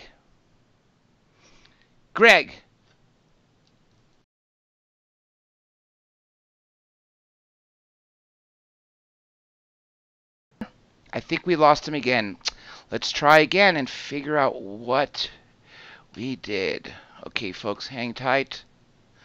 Let's double check this again and find out what is going on. Because as you heard his voice, we got him. Now we just need him to stay. Greg, you back with us? There you are. If you can, Greg, just save the audio. There you go, my friend. So I was just telling people that we are getting ready to speak to not just a police officer, but a paranormal detective. With that being said, Greg, let me say thank you for your service for your 25. Hello. Yeah, can you hear us okay? Greg, can you hear us? Okay, I got you. Okay, good. I was saying thank you for your service as a police officer. Oh yeah, you're very welcome. What state or municipality did you work in? Well, I still work there, so I can either confirm or deny where that might Wow. be. Yeah, because I saw that you are also in the police academy training people, future officers. Right. Yeah, I help out. I worked down there for a while as a firearms instructor and as a regular police academy instructor, law enforcement instructor. So Now, since this is perfect of what the last guest, she's a psychic, and now I don't want to say she is a psychic, and this is essential because not only are you a psychic, but you use these abilities to solve crime. So before we get into that part of it, what got you into paranormal in general? well, I'd have to blame that probably on my brother Bill. He was 12 years older than I, and when I was 5, he used to put me on his motorcycle and take me riding around, and he would go look for old cemeteries, and we would go in the old cemeteries, and he'd take me off and walk me around the tombstones and try to find, kids that were my age that were buried there, and then he would make up some sort of story about the kid and how he died and how I could die, all this stuff. So it kind of started there, and then I of course, being a good student, I then started doing the same thing to my friends when I got older in elementary, junior high, and then, of course, in high school doing urban exploration, rural exploration, and looking for stuff. I grew up in Central Texas, so there's quite a few rivers here, and there's a lot of Spanish activity, a lot of Indian activity along these rivers. So that's kind of what we did, and that's where it kind of began, I guess. The Marfa Lights, they're also in Texas. Are you close to them? I am not, and oddly enough, that's one of the only things I have not gone to see in Texas that has anything kind of a paranormal slant. I think I've been to just about every other, at least well-known places. And 40 countries, so that's okay if you miss Texas, or at least in your own backyard. At 40 countries, most people don't even get that in their entire lives combined, and you've already done that. Well, the funny thing is you thanked me for my service. Well, I want to thank everybody out there for paying for me to go do that, because I saw most of those countries while I was either in the Army, the Navy, or the Air Force. I have Armed Forces Attention Deficit Disorder, so I did 4 years Army, 4 years Navy, and 2 years Air Force. So. Wow, 10 years. So I've always wondered that question. When you go from one branch to the other, because you've served and you were honorably discharged, do they have to put you back into basic training? So it depends on what you're going into. When I switched from the Army to the Navy, normally I would not have done that, but because I changed my my rating, I changed my job title, then I ended up having to go through boot camp again, which, it's what it is. Did they make you do it a third time for the Air Force? They did not. I was kind of in a similar, what's called a source rating or a job title. And so they just took me straight in. And I would think with 8 years of military experience, then at that point, I would be shocked, to tell you the truth, if they did take you in after 8 years just into another branch, because you're still under the War Department. Yeah, the Department of Defense, and sometimes they don't like that. You hopping around like that, but if you score well enough on the tests and physically are fit, it's kind of hard for them to deny you. Yeah, and of course, because that's what they're looking for. So Right. Yeah. What do they care? Yeah. Now, to get back to what you are doing right now, on top of what we just covered, I'm talking about the paranormal detective work. What is it you do for, say, people who have lost someone in their family and are either, say, looking for the body or most definitely the suspect?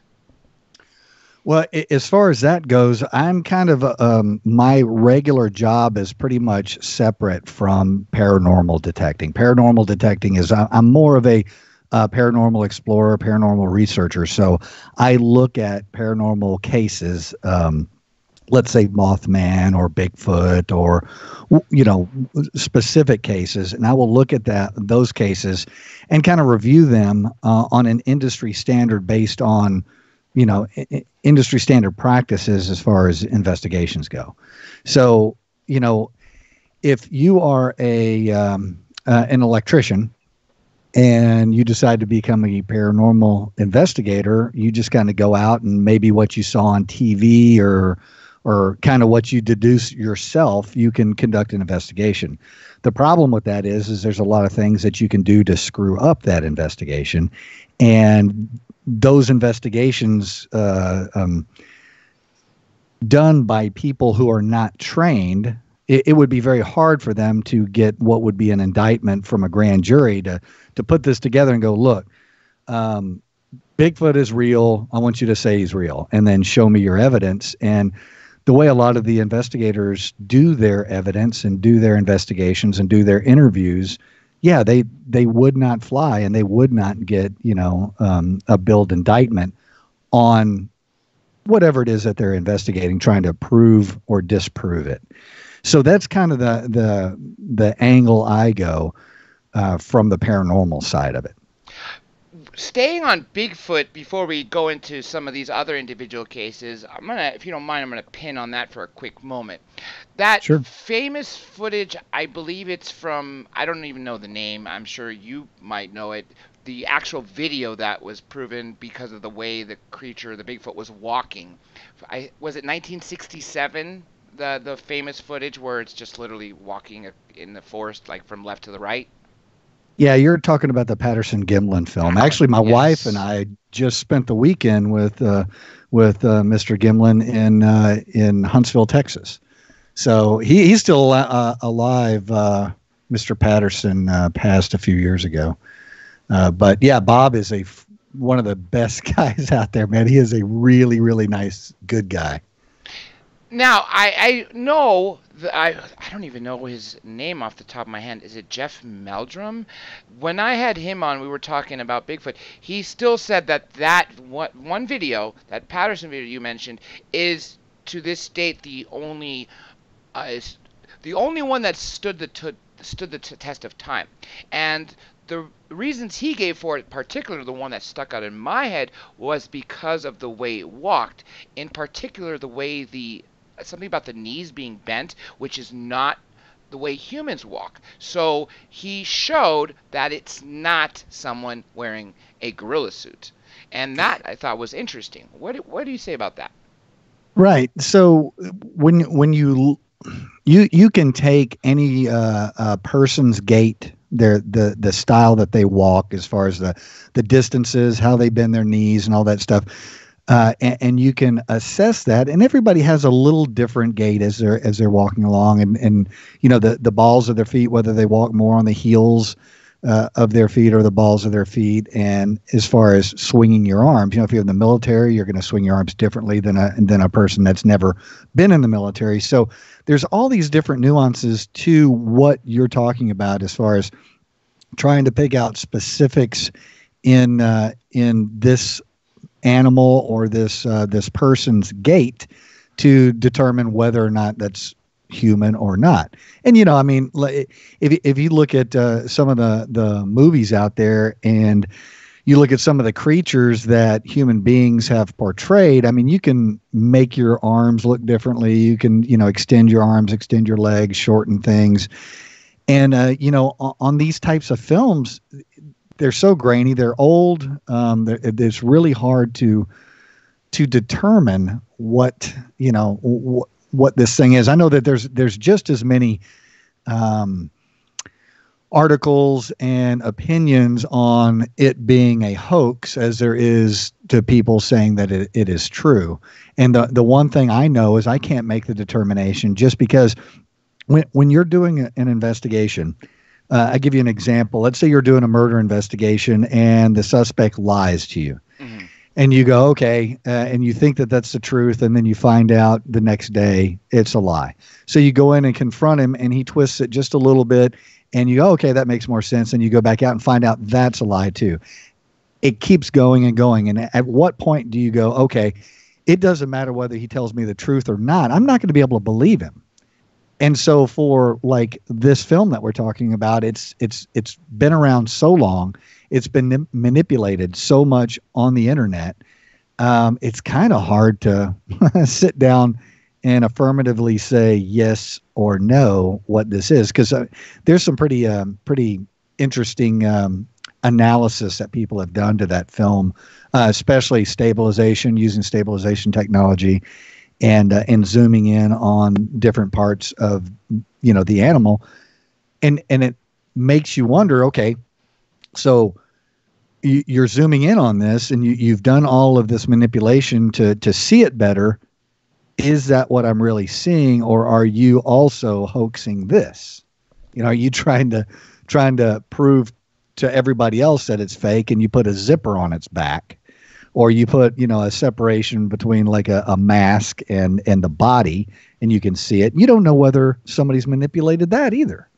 So, stuff online, it's entertaining, but it's like, yeah, that's not evidence. You're not going to be able to get that and put that in front of 12 people that are reasonable, human beings, and say, yes or no, because it's just the chain of custody on that film is, broken. It's so many people. It's all over the place, right? The sad thing is say if you look at UFO pictures from like the 40s and 50s, the way it was explained away in Project Blue Book is swamp gas or Right. whatever. But we have this huge surge in technology in our society, and instead of being able to make things easier, CGI now dominates things. So what can you even read? Like you said, when you see videos of Bigfoot, aliens, ghosts on the internet, well, I can't even say I flinch anymore, because most of it, I hate to say this, folks, is not real. It's faked in a studio. Sure. Yeah, and it's really cool. But the only way that you can do that is you have to pay, a video forensic person to go in and actually determine whether the pixels have been, manipulated in any way. And you can do that very easily. It costs some money. On the law enforcement side, they have people that do it. The FBI does it all the time. So if you have let's say you have a skyscape, and you're filming, and you can see the ground, and then all of a sudden, this UFO comes flying into the picture. It changes direction, changes speed, then zooms off into outer space. That's really entertaining, but is it really there? Is that what the camera picked up? And it's easy with a person who does video forensics to go in and go, yeah, all this is manipulated. That's not it. And that's what most of the stuff that you see on the internet is somebody's playing around. It looks really cool. Go Google the flying spaghetti monster and look at some of that stuff. It's absolutely amazing. So yeah. And so if you're in the private side, you're going to have to pay an examiner a lot of money to confirm or deny whether this is an actual, a video of an object, or whether somebody put something in there. Because, digital photography and digital video has changed everything. From analog, when we were using film, it's much harder to manipulate that and make it look real as opposed to digital. Digital is so much easier to manipulate. And speaking of digital versus analog, at least with regards to UFOs, I've heard from people such as Bruce Maccabee, the naval you'll know. I know you know who he is. Maybe you could correct me on his title. Is it optical specialist? I think it is. I don't. Yeah, I know who you're talking about. I don't know what his actual title is. Anyhow, he suggested that right now, because everything is digital, whether you're filming craft or high strangeness off a smartphone or just a digital camera versus an analog camera, because you're dealing with technologies that are essentially these craft, particular the S4 Bob Lazar sports model. He said that it had this electrical buzz, this whirring sort of noise, this low hum, and he said, or Bruce said, because of that and us using digital photography, that interferes with our ability to take pictures. Have you heard that? Absolutely, and it does. That's one of the things that it seems like I always kind of fall back on, and I talk about it a lot, and I don't mean to, but it's our perceptions of what we're seeing and how we interpret what we see, because each one of us are completely blind. What you're seeing in front of you is a recreation that your brain is constructing for you so that you can navigate your environment.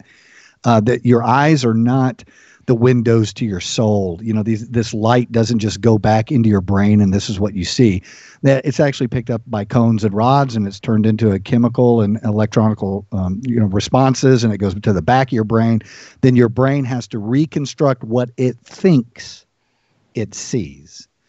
So everything that goes on with you can affect what you believe you see. Like I was raised a Catholic, and I was taught certain things to expect, and I kind of go from that base. So I have this core thing in me that I expect what things are going to feel like or taste like or hear, or what I expect to smell, what I expect to see. So, it gets, I don't want to get too metaphysical and too weird about it, but it really truly is. We trick ourselves better than anybody else tricks us. And so we have to be very aware of our, values, assumptions, behaviors, and expectations of what we're experiencing. Especially because when dealing with ourselves, our defenses are lower, because you don't expect yourself to trick yourself. So that's that's why, right. That's right. Now, there's the old type 1 and type 2 mistakes that you can make. In other words, your perception of something, a type 1 is you're walking by a bush and the bush starts to rustle a little bit, and you draw your weapon, you train your weapon on the bush and make sure that the tiger doesn't jump out. And then you find out, oh, well, that's just the wind doing that, and you holster your weapon and you move on. Type 2, is not as good. You are walking by the bush and you hear it rustle and you go, it's probably the wind, and then the tiger comes out and bites your face off. Yeah, being unprepared. Yeah, so you have to, logically go through this fog of, is what I'm experiencing real? And I'm not talking about mental illness. I'm just talking about day to day. Is what I see, real? Because the whole word pareidolia has been thrown around forever on paranormal stuff, and it's just a misinterpretation of visual perception patterns where none exist. And your brain is designed to do that. Your amygdalas are designed to identify a threat and give you a threat response and activate everything else, and you're going to get a fight or flight response out of that. And that's what it does. And it looks for patterns. It looks for faces that are unfamiliar to you, or that are what we would appear to be threatening. It looks for snakes. That's one of those really funny things. I don't know if you've ever scared yourself with like a garden hose or an electrical cord or something that you thought was a snake. But that's one of those things that's core in human development. Is snakes are bad because some of them are good, but the ones that can do damage to you, they will kill you. So we've developed this heightened sense of awareness of fight or flight on just protecting ourselves through stuff like that. So the pareidolia thing is, you see something, you think what it is, you get that fight or flight response, and you go, oh no, that's just a garden hose. Or the pareidolia of, people that will take pictures in dark rooms and see faces or see ghosts and all kinds of stuff in this photograph. And maybe it is, but it's more likely, like when you look at the clouds in the sky, you see Snoopy or you see whatever it is,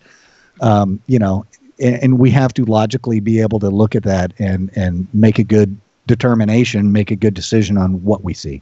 That is clouds, making shapes out of clouds. That's exactly when you mentioned pareidolia. That's exactly the first thing I was thinking about. So I'm glad you actually mentioned that. Now, let me ask you a more broad question, because one thing I love about interviewing paranormal researchers, and let me tell you the difference, paranormal versus people who are one particular sect of paranormal, is because there's a much broader field to dip into for questions, but more importantly I used to be a huge UFO only guy, but it wasn't until I started to interlock other bits of the whole umbrella of paranormal to realize I think that it's all related, from ghosts to ETs to other beings that live here that we haven't possibly identified yet, like what's known as cryptozoology. So let me ask you this question now. Within the umbrella of paranormal, what's your, I don't want to say favorite, but if you had tomorrow and someone offers you, Greg, we have a haunted house we need you to look at here. There's also going to be an alien ship landing at 3, and you could also get up front and see Bigfoot crossing, or we can go see Nessie. But you got only one tomorrow. What would it be? Aliens. I'm the same way. Right off the top. Yeah, yeah. I've always, that's just gravitated toward them. Now, have you, to me, my Preston Dennett. Do you know who Preston Dennett is? I do not. He writes books. UFOs Over is the series that he has. And because I'm in California, clearly UFOs Over California is my #1 book on UFOs of all time. So he's written UFOs Over Colorado, UFOs Over Nevada, New York, New Mexico, etc. I think it's about 7 on top of other books. And personally for me, every time he writes a new one and I open the table of contents, I go straight to the 3 chapters: crash and retrieval, onboard encounters, and close encounters of the the third kind, meeting them without being abducted. Now that's my forte within ufology. What's your forte? So my experience with ufology is primarily Roswell. Everything else, I've been to Rendlesham Forest. I've been to a lot of different locations where things have been seen or supposed crashes, and there's not a lot for me as an investigator to do because of the way I do it. I don't use K2 meters. I don't use devices that can be very easily confused with naturally occurring phenomenon that's everywhere. So I look at specific things that that's local to me, or something that has more meat and potatoes to it. Like Don Schmidt and Tom Carey wrote several books, and they've interviewed over 700 people, might be 800 people at this point, for the Roswell. As a matter of fact, they got to the children now. I think that was their last book. Sure, and it's amazing because I've worked as a homicide detective, and all I need is 1 or 2 good witnesses, and I can go straight to the grand jury and indict, and we're going to court, and they're going to jail. And so quality versus quantity, right? You can go and I'm not talking bad about what they did. I am absolutely amazed the depth that they've gone into, but if it's hearsay information, it's hearsay. Somebody said something. And, it's like, that's not evidence. That's not physical evidence. I'm kind of a scientific materialist, even though I believe that most of this is more along the lines of metaphysical experience than like what would be considered common paranormal.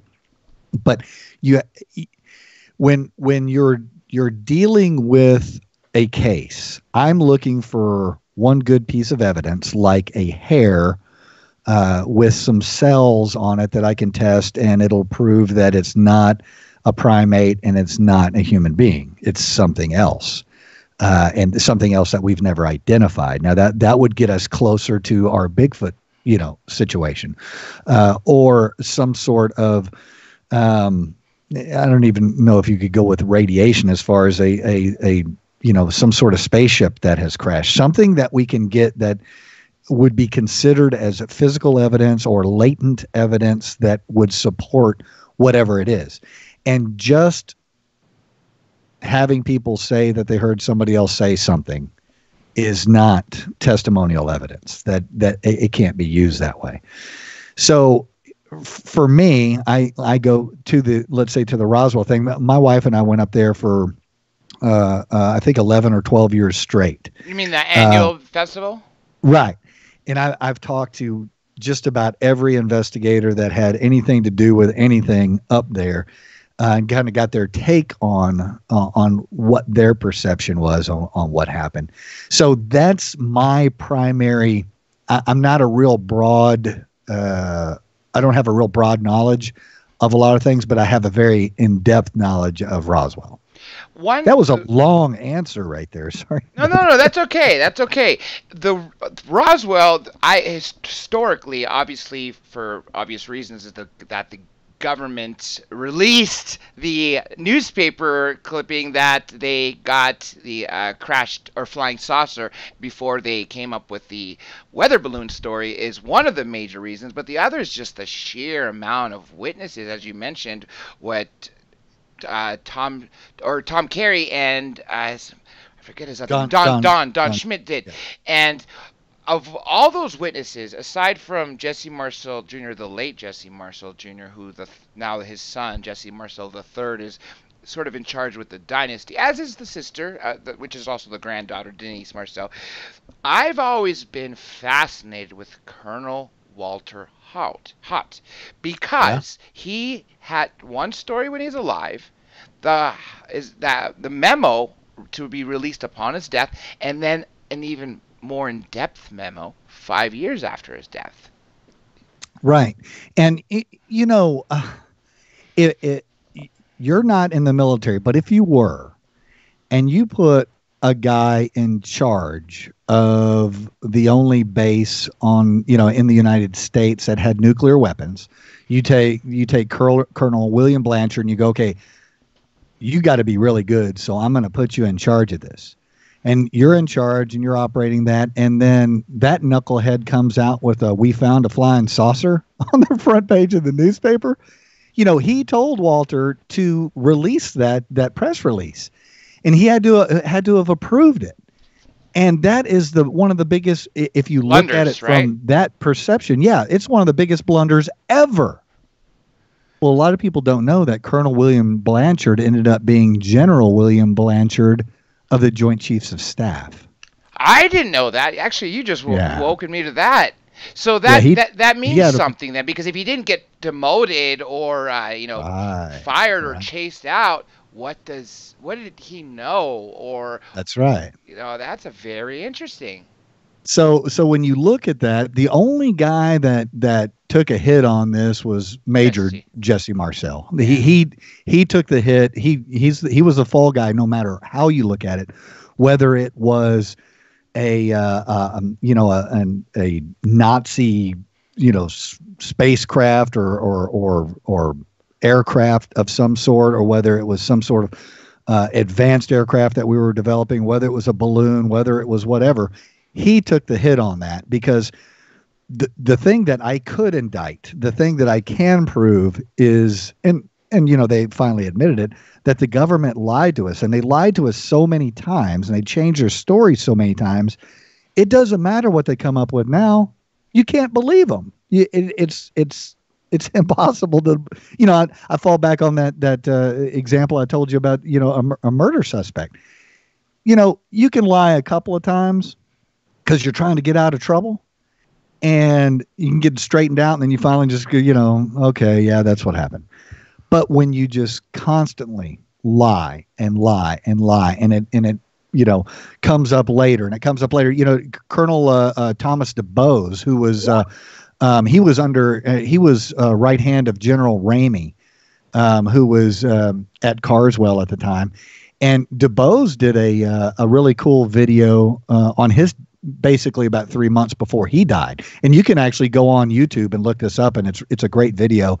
Thomas DuBose, Roswell video, and it'll pop right up, and you can take a look at that. And that's a really neat video that he did. I'm gonna have to check that out. Honestly, I didn't even know about that. How long ago was that? Don't get me to line. I don't know. But it's speaking of lying, in situations like that, you got the government lying, you have individuals lying, you have, TV shows that come out and feature it toward a little around 1989 or so. And here comes a guy named Glenn Dennis. He said that he was a mortician at the Ballard Funeral Home. Yeah. And he says, oh yeah, they called up here and asked for little kid caskets and asked how to preserve bodies and do all this stuff. And the interesting thing is if you look further into that, it's just completely unsupported, unsubstantiated. The story that he tells about the nurse seeing I really want to believe him, because I want to have some galactic neighbors. I think that would be really interesting if as long as they didn't, of course, come down here and hurt us. Or take our home. We serve man. Fall back on that, and it's find out that they just have a really good cookbook for men. So you get into this situation where so many people are lying, and then you got Glenn Dennis coming forward and doing that, do you know what he's the founder of after that? No. Yeah. Okay. So that was about 1989. 1991, he founded the International UFO Museum and Research Center in Roswell. Really? Well, that begs the question: where did the influx of money come from if he was on a fixed income? Well, right. And Nurse X there, is Naomi Self. Ended up being a fictitious name, and he admitted that it was a fictitious name because he was trying to protect her. And then he gave another name, and that she was killed in a plane crash. And there were no plane crashes that year that would have had a female nurse on it that would have died in a military plane crash. Just one thing after another, to where you just go, okay, you are no longer a credible person. I can't get there's no reason to get any more information from you, because you're just clouding up everything. I gotta say, Greg, I'm so glad that I'm speaking to an officer, because I honestly was just like you. We want to believe all them. And Glenn Dennis, senior citizen and all, before he passed away in the older documentaries on Roswell, I just, of course, wanted to blindly believe everybody, and particularly him, because he didn't talk about being on the crash scene. His little story you would think would fit if he was in fact taking care of the deceased on the Roswell Army Airfield. Then if these were in fact grays, and they were exactly what the descriptions say, small, childlike, big head, well, then you would think that what he says, the details of his story, would fit. That's exactly what the military would do. If they found bodies from beings that did not originate from Earth, of course they're going to preserve them. They're not going to bury them. So I would have hoped and thought it would be true. And to find out it's not, man, I got to say I'm disappointed. Well, and here's the caveat on that. Maybe it's not. Maybe it is true, but the problem is that he threw so much deception all around it, and got his. It was 30 plus years later. Your mind, if you're not, regularly exercising your mind, you forget your times tables. Well, you're going to forget also little memories. Also, that because you're having to recreate them every time you pull them up. And so you might change it just a little bit. So he's having to draw back on, 30-year-old memories and try to put them together. And maybe part of it was true and maybe it wasn't. But the problem is when there's so many signs of deception, it's too hard to determine what's true and what's not. And that's one of those things, once again, anybody can say, I am a paranormal or I'm a ghost hunter. All right. The way I define ghost hunters is, you go, hey, let's go to the graveyard and see if there's any ghosts. Yeah, I got this K2 meter and I got, this whatever. And you walk around and look for something. Well, that's kind of ghost hunting, right? Paranormal investigator is like, hey, there's a legend over here. Let's go and look at the legend and see if we can find anything about the legend. And then I kind of step it up to paranormal detective. It's like, okay, you're not only studying the legends and the locations and trying to find things, but you're also studying how to do it. You're getting online and I mean, it sounds, people make fun of it, but get online and take a class on paranormal investigation. Some of it is bunk. Some of it is kind of okay. I mean, at least you get the language and you're able to have a conversation about it. So, and the same thing as a paranormal detective, it's so important that you understand the difference between interviewing somebody, cross-examining somebody, and interrogating somebody. And as a paranormal researcher or paranormal investigator, detective, whatever you want to call yourself, it's kind of hard to interrogate somebody who was originally willing to sit here and tell you some sort of experience that they had. But there are a whole lot of people out there, for whatever reason, they just lie to entertain you, I guess, or to try to be somebody special. We had a series or a spree murder here in Austin back in the 90s. And several young people were killed. And during that investigation, they had over 40 people come forward and admit that they killed these girls. None of them were true. But why in the world would 40 people come forward and say that you killed a bunch of teenagers? I can't answer that question, but I know they do it because they did it in this case, and they do it in a lot of other cases. So why wouldn't they say, I saw a UFO, or I saw an alien, or I was abducted, or I was, Anything people like just that. do weird Especially stuff. that stuff like that where you can't really go and interrogate the alien. Well, Right, what are you going to do? Exactly. Now, Exactly. let me ask you this real quick. Because we went a little past with the first guest, and technically I should have wound down 2 minutes, do you mind if I keep you for 20 more minutes? It's up to you. Yeah. I'd love to. Okay.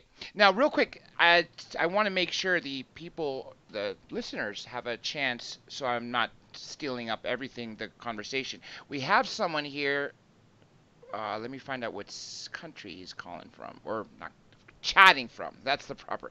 It's Cat Ward, first-time listener here from Australia. Asks, where are you, Cat Ward? Greg, the distinction you made in your book about Hunter versus the investigator is wonderful. No, that's a comment. Let me find out. What's your scariest investigation? That comes from Frankie Zomboy. Okay, scariest investigation is easy.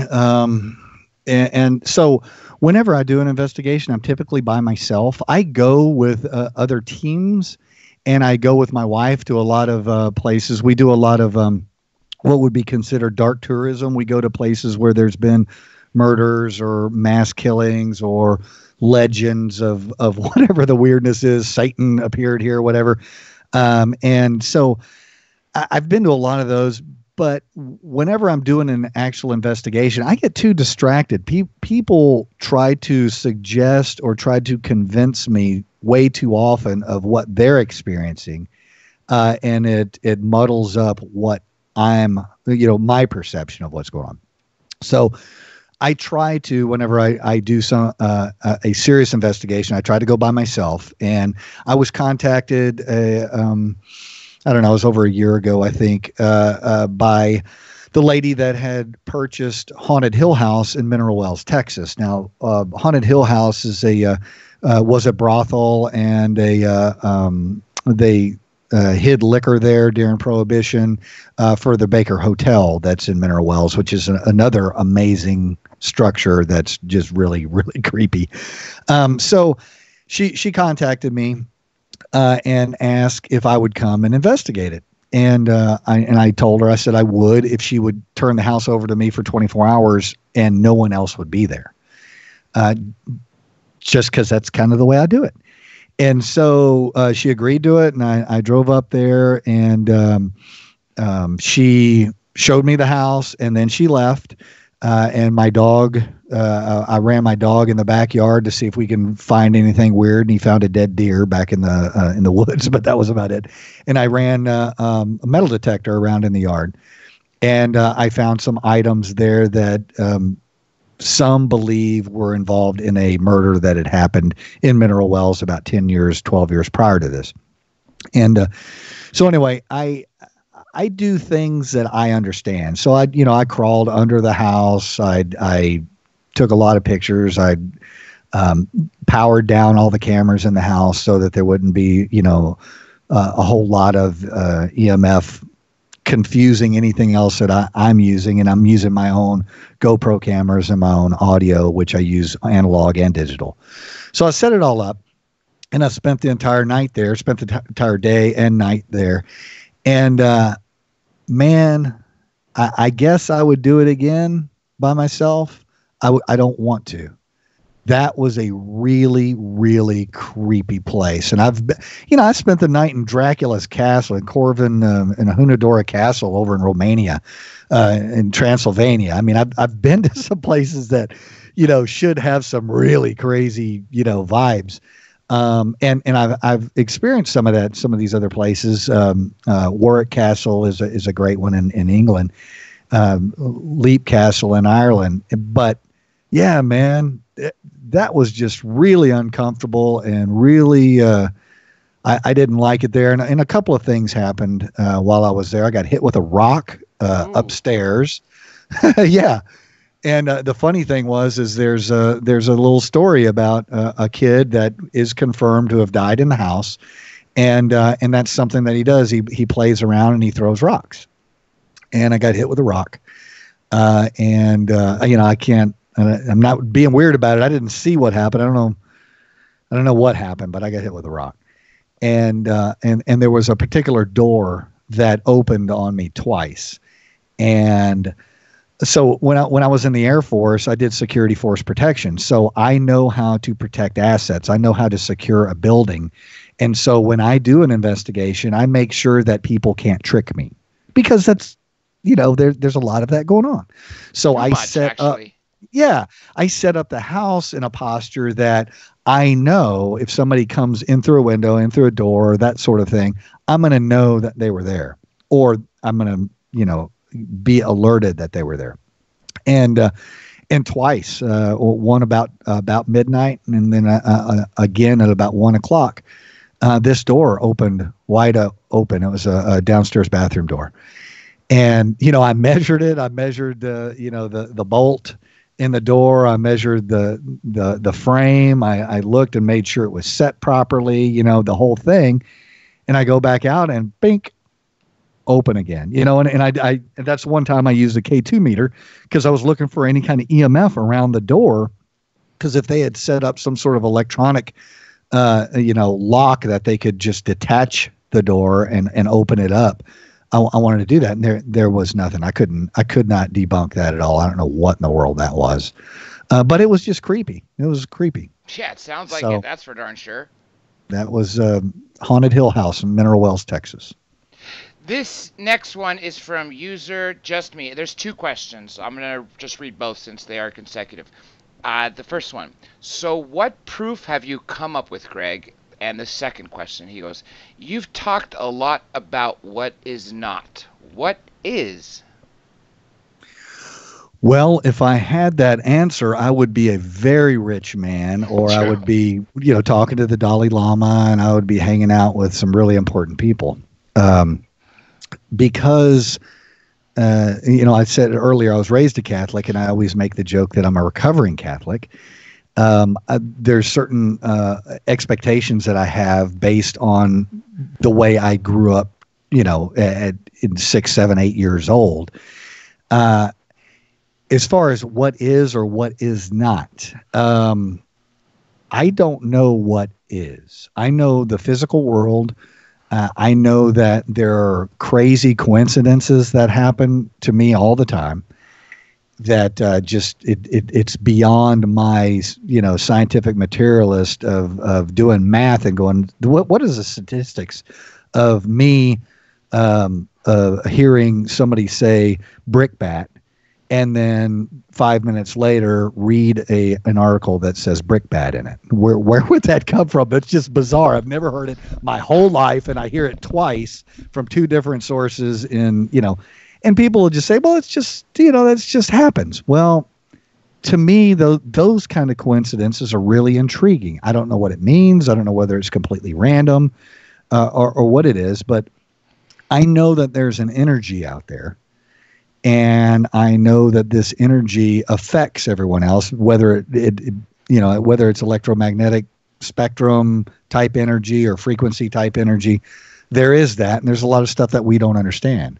So, to not answer his question, I'll say, I know what the physical world is, and I don't know what this other stuff is, but something is going on. I don't believe it's just poor perception on the human being's part or mental illness. I believe more along a metaphysical side of it. People ask me, did you ever use a medium to solve a case? And I can say no. Did I ever use a medium in a case? Yes, I did. And here's my answer to this, because if there's any other cops out there right now or investigators out there right now that are, working as an investigator, actually getting paid as an investigator, they all just rolled their eyes when I said I've used a medium. Here's the question I pose to people on using a medium. What if they have a gift?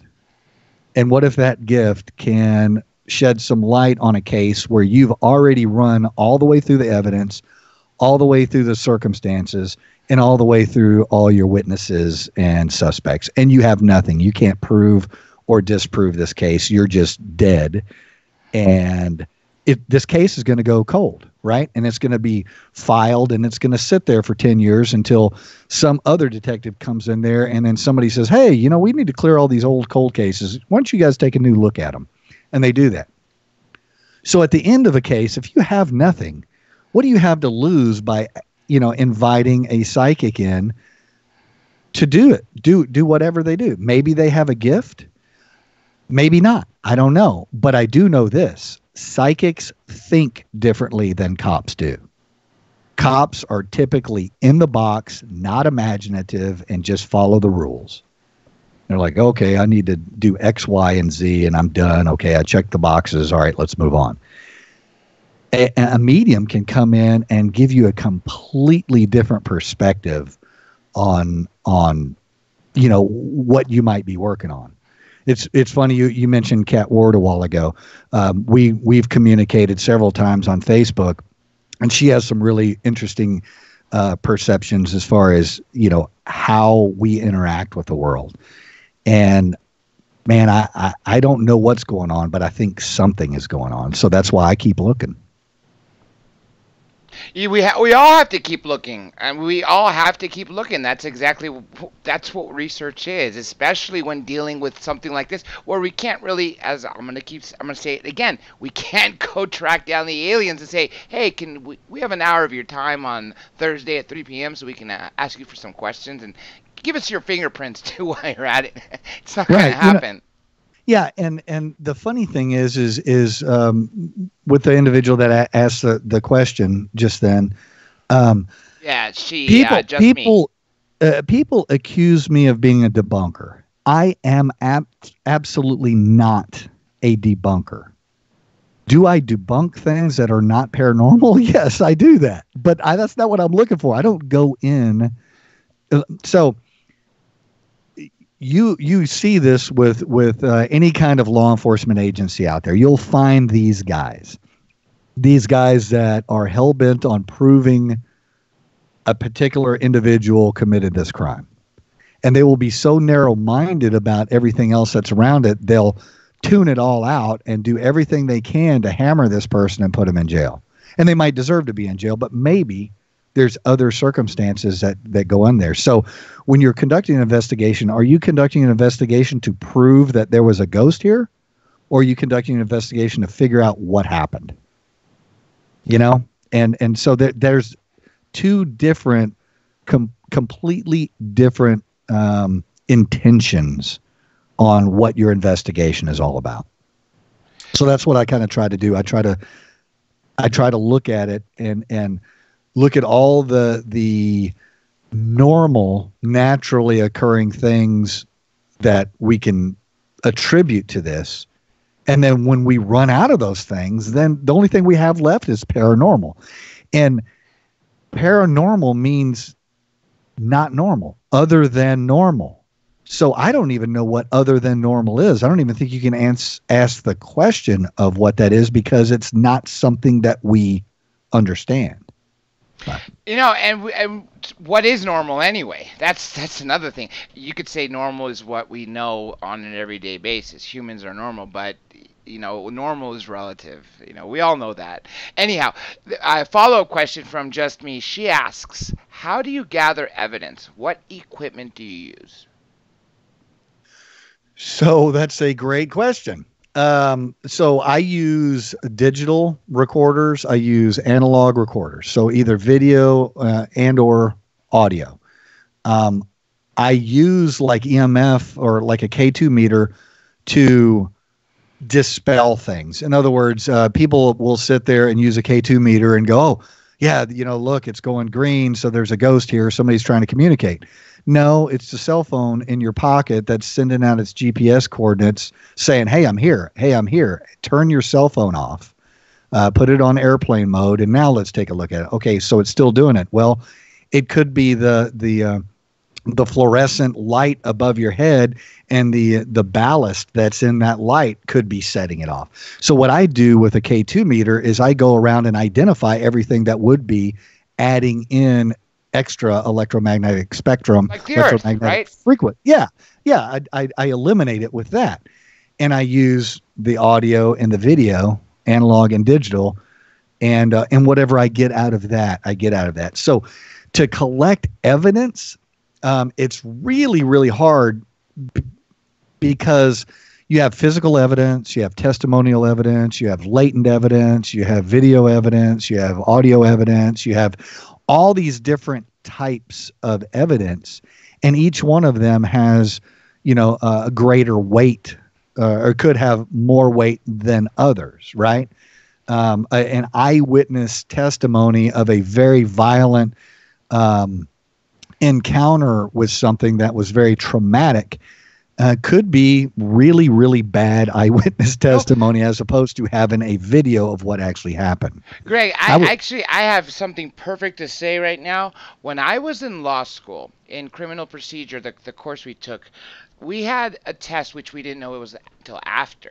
And what happened was, it was a class about 75-ish students, and while the teacher was in the front, the professor, somebody ran into the room, took her purse, and ran out.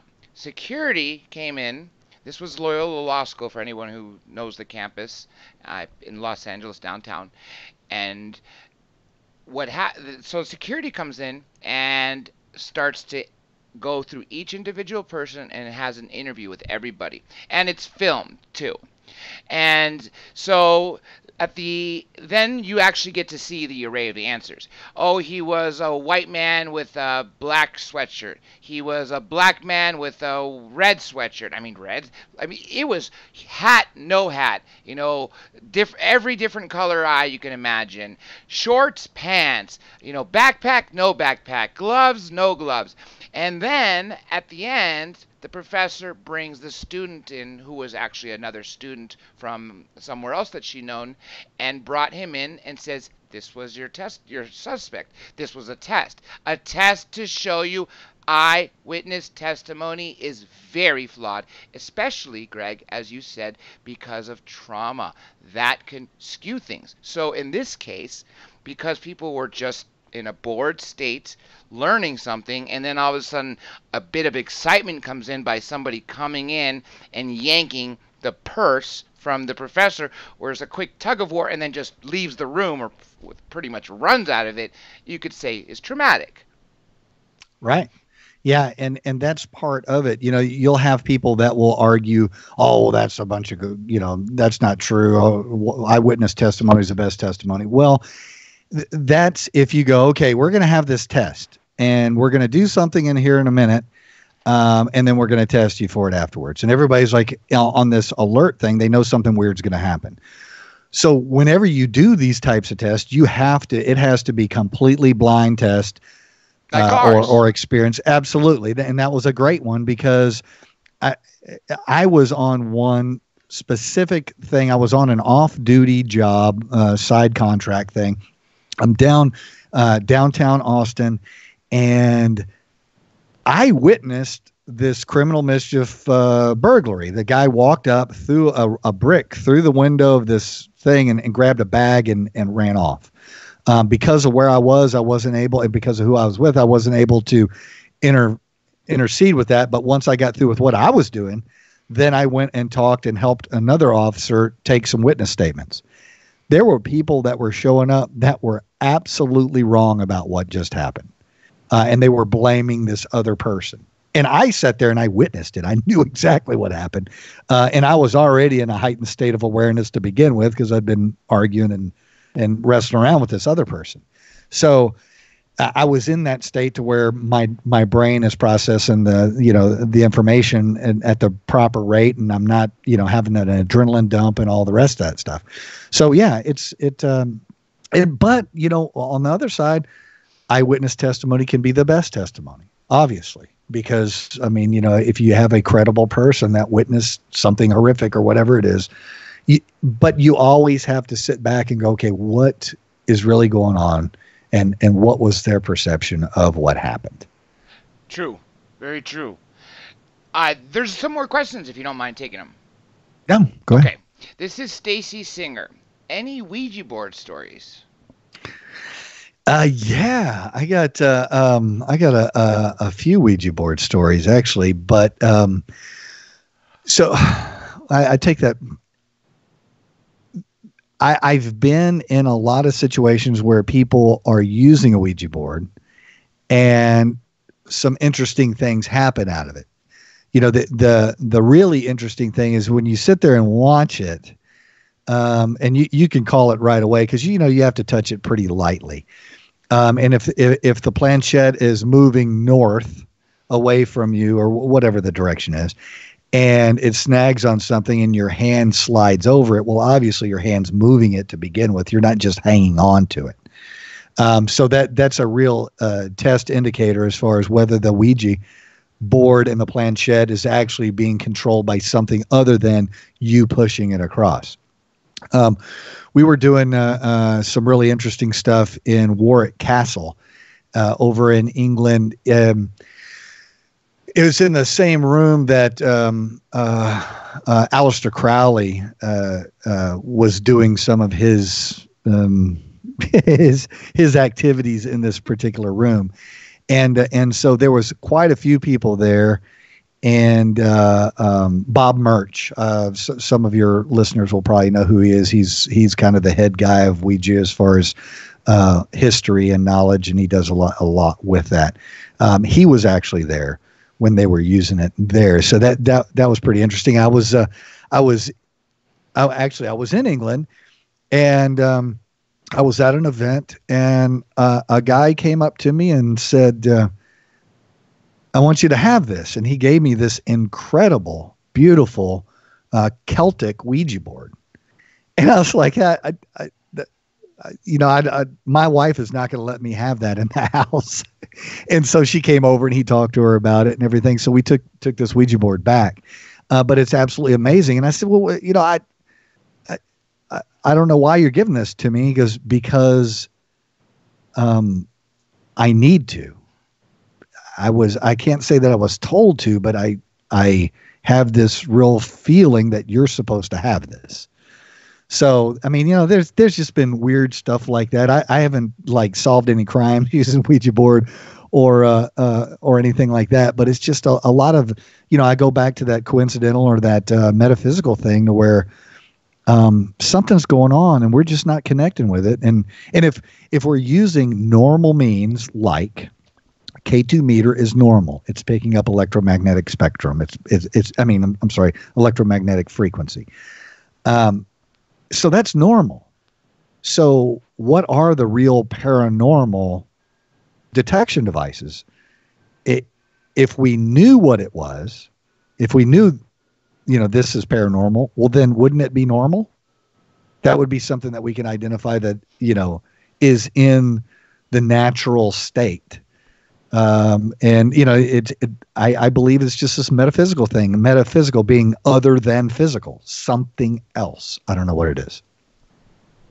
Well said. And I wish I knew more about these devices so I could tell you what some of the fellow researchers I know use, but I don't. My assistant producer, Josh, he's a ghost hunter, and he's constantly telling me about this new EMF reader or recorder he bought or something else. I wish he wasn't asleep. I could have dragged him in right now to ask how. Real quick, you mentioned Aleister Crowley. Now I have my own personal question until I see someone else who's popped one in. Because I put here from now until we finish, which I'm giving everyone an opportunity to ask you anything. So I put that in there, and until people bite on that, this is what I'm going to say. The creature that dictated the Book of the Law in 1904 in Cairo over a 3-night period. Have you ever seen that drawing of it's either a lamb or Aiwass that Aleister Crowley made? Yes. Yeah. So Richard Dolan, a couple years ago, when he was at the Conscious Life Expo, in his slides, in his lecture, pulled up the drawing and said that rumor was that after Crowley, who's born Alexander, by the way, drew that, he showed it to his friends and family. And originally, according to Richard, he had drawn it with large, big black eyes, like a typical gray. And his friends and family said, it's not believable. You have to make the eyes human. And if you do, people may believe that you actually had a visit by this creature, and this creature dictated the Book of the Law. But as long as it has these giant black eyes, people are going to think you're out of your mind. And I thought that was pretty interesting, because I've always wondered if in fact, he was visited by a gray alien with a cape, because that thing looks identical, aside from the eyes, to a modern day gray. Right. And, so, and Dolan is a really, really in-depth, right, as far as researcher. Yes. He is incredible, way beyond what I would do. He doesn't ever stop digging, I don't think. And so, he's, when he comes up with a perception on something or some sort of tidbit, that's something to pay attention to. It's something very interesting, because, you could see that happening, right? People look at that and they go, hey, let's make it a little bit more mainstream. You're a little ahead of your time. Just so people will at least get warmed up to it. Richard Dolan's wife, do you know her? I only knew his previous wife. I didn't know if he got remarried. Oh, okay. I didn't know what, but the wife that I know, the mother of his children. Yeah, they're divorced. Yeah, she's really cool, cool lady, and she did a fantastic lecture a few years ago before they divorced at an event that they both were at, and her lecture was geared towards children's television shows or cartoons about aliens in them.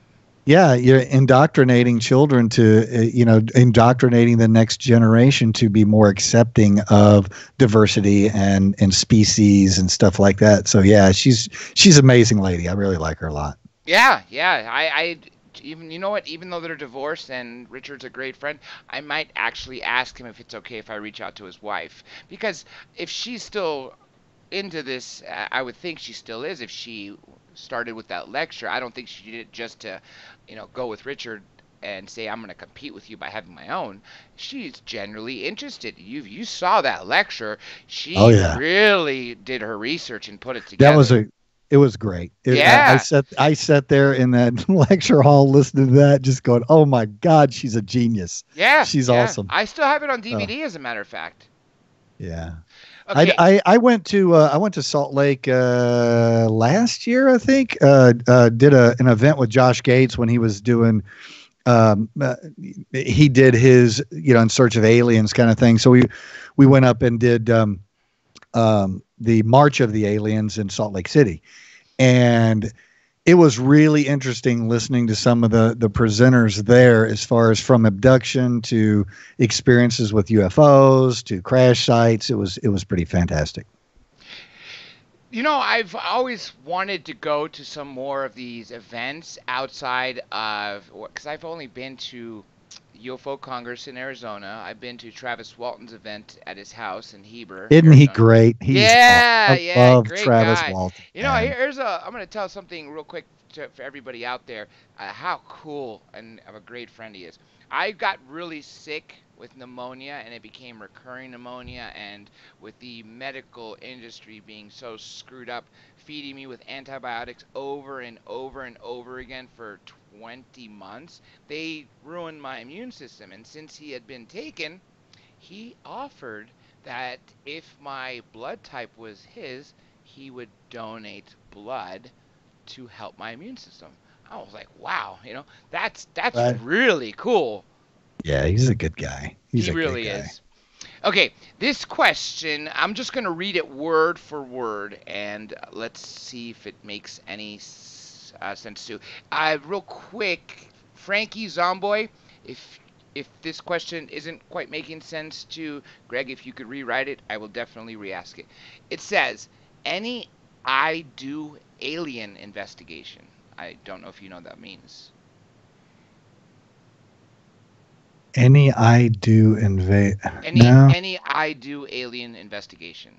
no, no. I don't know. I'm not sure what he's referring to. I was a mental health investigator for a couple of years, and those people that don't know that, so law enforcement agencies typically assign at least one person in their agency that specializes in mental health evaluations, and you go through a certification process. It's relatively simple, but all you do is identify whether somebody is having hallucinations, delusions, and whether they're a danger to themselves or others.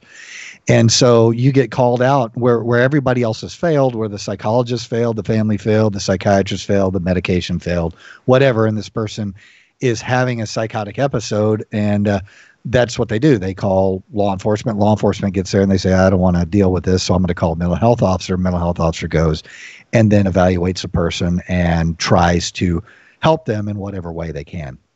And so as a mental health investigator, you get called out a lot on, alien abduction, things that are, go along paranormal lines. Paranoid lines, as far as, the CIA following me, putting robots on my dog, wiring my house, that sorts of stuff. And so I don't know how many lots and lots of people I've interviewed on a professional basis of what is happening with them. And, they explain a lot of the same things as far as UFO abduction cases. And a lot of them fit along the same lines. And it just kind of makes you wonder, some of them, obviously, they have mental illness and they're having a problem. But, is the mental illness the thing that caused the delusions or hallucinations of them being abducted? Or is the abduction causing the mental illness and the confusion afterwards? I think most of us can answer that question and say, yeah, it's just a mental illness. This is what's happening there. It's a lot of these experiences are contemporary experiences. In other words, in the late 1800s, they weren't having abduction experiences. They were having religious experiences. Jesus was coming, or the Satan was coming, or a demon was coming. It was a lot like that. Well, as technology changes, a lot of these experience changes along with technology. And if you talk to somebody like Rosemary Ellen Guiley, she can identify a lot of this stuff. And she could point also to, let's say, the jinn.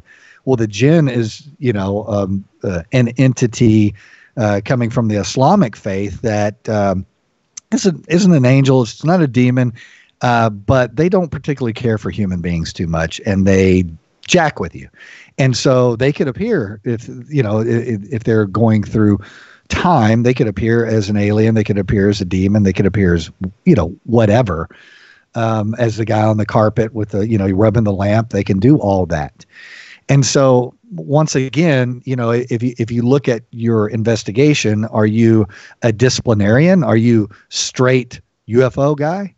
Are you straight demonology, religious guy? Are you straight, metaphysical? Are you straight paranormal ghost kind of thing? Or are you a little bit of everything? Do you kind of take in? I think that's what you said earlier. Is a lot of this stuff? Maybe it's all related, and it's just the perception that we have of what it is. So I don't know. Frankie, when I find out, I'm going to make some money, though. That's for darn sure. Frankie rewrote the question. Let me get to it for you. Because people have written since then, so let me get here. What alien or UFO investigations, of any, have you done? So as far as UFO investigations, I have studied them. I have not been on scene of anything other than the Roswell crash, the Rendlesham crash. And you look at some of the Phoenix lights, let's say. I'm going to get people mad at me and everything else, but if you've ever been to combat and you've ever had a close-in air support or just been close to where there's air strikes, there's countermeasures and there's countermeasures that the aircrafts use. So they will use chaff, which is just a bunch of little wires, a bunch of little metal that creates a frequency that will confuse an incoming missile, or they'll use flares if it's a missile that is looking for the heat signature of the engine. So when these flares go off, they will typically be in an arc pattern. So if you've ever been to combat, you will have seen lots of this, and it looks like the front end of a spaceship. It's the leading edge of some sort of giant flying saucer, and those are lights on the flying saucer because the flares are timed when they go off, so there's going to be at a constant distance if the aircraft is going at a constant speed, and so there's a lot of that. So I do the research from a lot of times it's from video footage or things that I come off online. The other is my experience as a mental health officer, going to people's houses and actually talking to them. I actually was accused of being a man in black at a conference. The lady that was at this conference was part of a family that's been abducted.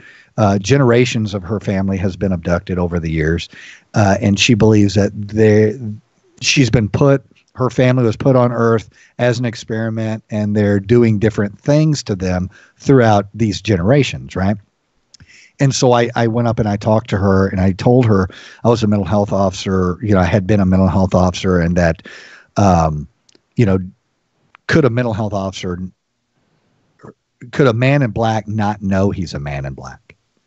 Because I was doing exactly the same thing as she was saying men in black would do.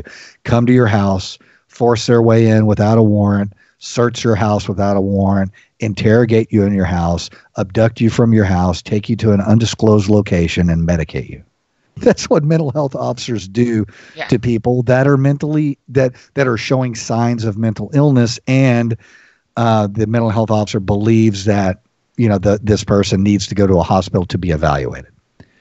So, and people say, well, why are you searching the house? Well, you're looking in the refrigerator to see if they've been eating food or whether they have, something weird in the refrigerator. You look in the toilet to see what's going on in the toilet. You'd be surprised what people who are having a mental crisis will have in their toilets. It's just bizarre things, that you look and you go, okay, yeah, I think this person would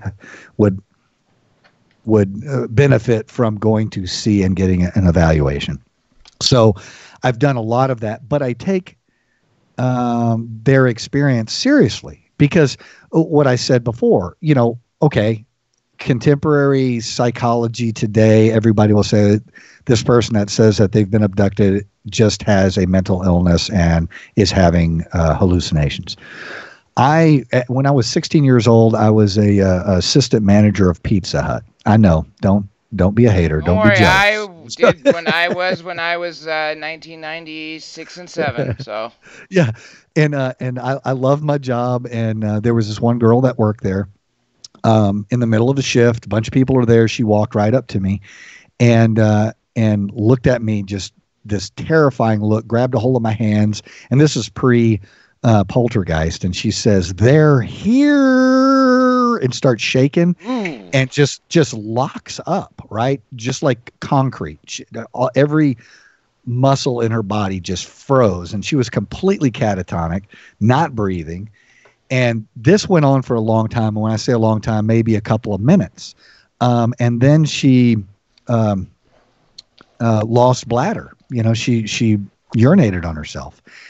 And I'm just standing there trying to get her to go in the back of the restaurant and sit down, And finally she relaxes a little bit, she comes kind of back, makes eye contact with me, and I walk her in the back and I sit her down and I go back up to the front. So it was right there between the ovens and the prep table, and the people in the restaurant could see. And so I cleaned up the mess and I went back and talked to her, and she said it happened to her all the time, that the aliens come and abduct her, take her to the spaceship, and do all these experiments on her and then put her back in her body. So there's this out-of-body experience that she's having. This happens several more times, and I talked to the manager, and we got our general manager to approve. He said, yeah, send her to the hospital. We'll pay for CAT scan or MRI or whatever. And so the manager sent her to the hospital, and she came back, and she had epilepsy. She had a big scar on her brain. So the diagnosis was she had epilepsy, and that's what's happening, and she's having these delusions because of the epilepsy. But my question is the scar causing the experience to where she has hallucinations and delusions of this abduction and this torture, or is she having the experience of abduction and torture and it's damaging her brain, causing this scar? Once again, contemporary medicine, we will probably all agree it's probably just scar, epilepsy. Or epilepsy, causing this. Yeah.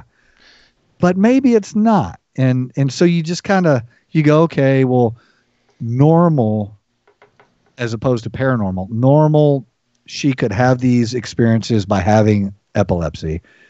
But let's just go ahead and just leave the paranormal thing over here just in case something else would come up. So because we've gone over, Greg, we have to be off 100% by 54 for the next show that begins on the bottom of the hour.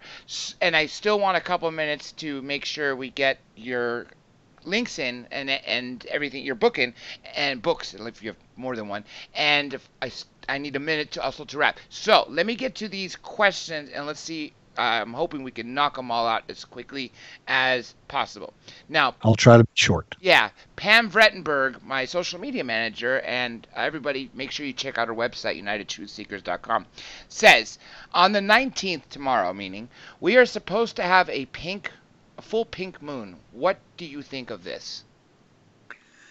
Yeah, I have no idea. I don't, that we had the red moon and I think it's pretty fantastic. My wife and I, we always go out and look at it and see what it's all about. I have no idea. There's been so many people that predict because of a red moon or a pink moon or whatever it is, that, it's the end of times or something's going to happen. There's going to be a big shift in, the physical world or something like that. I don't know. But I really like I like red and pink moons. I think they're amazing. I think so too, especially we had that blood moon. Yeah, I apologize for not having any answers for any of the questions for all the people that have asked me tonight. You're honest at least. Anybody who has all the answers is not someone that would be good on the show. Okay. No, I'm a very curious and investigative person. The first book I ever read was called In Search of Atlantis. So I was in sixth grade, and I still haven't found Atlantis, but that doesn't mean I'm not still looking for it. True. You know? That's true. Just Me has another interesting question for you. She says, so have you heard that the moon is a satellite? Any thoughts? The moon is a satellite, for sure. I don't know if it's our satellite. Yeah. Yes. So it's pretty amazing. If you look at what's going on, people say, all right, the heliocentric idea of what is going on is all the planets are circling around the sun, right? Well, what people don't consider is we're traveling million or so miles an hour through space. Yeah, you mean our solar system is, right? Yeah. So the sun is actually traveling. It's moving out, and we're just debris being drug around as it's going through, the galaxy. And so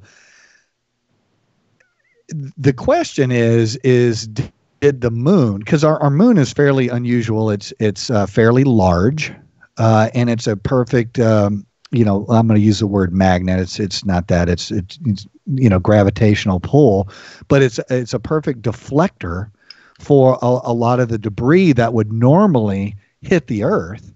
Well, it gets deflected, or it hits the moon. A lot of it, and so it's.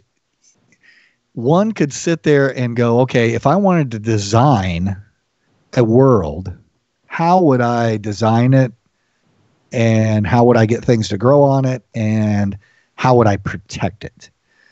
And if you look at all those things, it is absolutely mind-boggling that somebody could say this is all a big accident.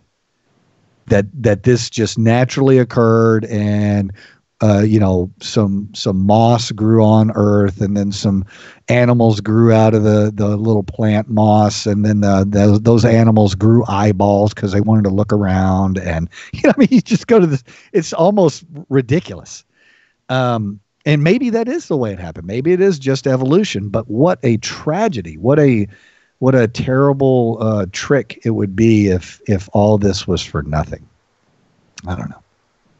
No, and you know what? I don't think anything to say all of it is for nothing. Honestly, even though we might not get results on something in general, I think that I don't think it's a good thing for us to ever say that all of it was for nothing with regards to anything. Because let's just say I go out looking for aliens. There's this new book someone sent me about how to contact an alien in 30 days. I'm just skimming through it. So let's just say I go through the protocols, which really are Dr. Greer's CE5 protocols. So I put a bunch of money, get a bunch of friends, and really think it's going to happen. Go out to, say, Landers, where Giant Rock is, and do the techniques, and nothing happens. And then I'll come home and say, it was all done for nothing. But what if I just planted the seed of something that I'm going to keep doing more and more, and maybe tweak it a little bit next time? Or the better thing, what if they came and somehow shut my mind? That's just one tiny analogy, but that's just my own philosophy. I just threw that in there. So let me double check and see if there's any more here. I wanted to say, for all those people who are new into the chat, I want to say welcome. I wish I had time to go through every single person and thank them. Just Me, I do want to thank you for your questions. A lot of people, I could tell, were reiterating your questions, so I got to say that's really cool. Yeah, I'd love to have a chance to thank everybody, but this is what I'm going to do. I'm going to go back to you, Greg, dear friend, and say, is there any other topics? Because we do have, say, about good 7 minutes where we could still chat before I'm going to ask you to plug in your stuff. I I think, like I said, I a lot of times fall back on the whole perceptions thing. My second to last book, I guess, is Detecting Paranormal, and that's something that really outlines, what are we looking for when we try to find things. And when we conduct our investigation, at the end of that investigation, typically three things are determined. You either founded it, that there's physical evidence that leads to a credible or reasonable person to believe that a paranormal event occurred, or you unfounded it by identifying natural occurrences that determine to be the cause of the event, like, let's say, orbs.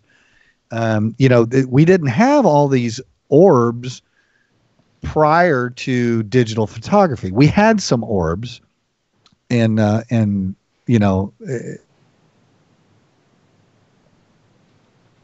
Uh-oh. Greg, you still there?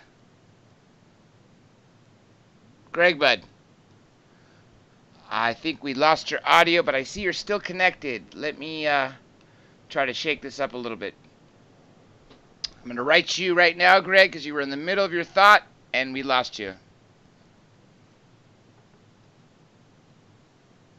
Uh-oh. Greg, I don't know if you're hearing me, bud, but we cannot hear you.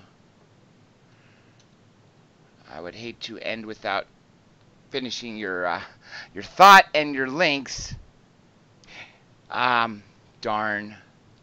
Okay, this is what I'm going to try to do, folks. Let me see if I could. I don't know. I don't even think I can hang up with him because I'm not even in control of this call. And someone asked UPRN, that's United Public Radio Network, where we're broadcasting from 107.7 FM, New Orleans, Louisiana, as well as iHeartMedia, Deprogrammed Radio, and all this stuff. We lost Greg. Here we go. Bringing him back. No.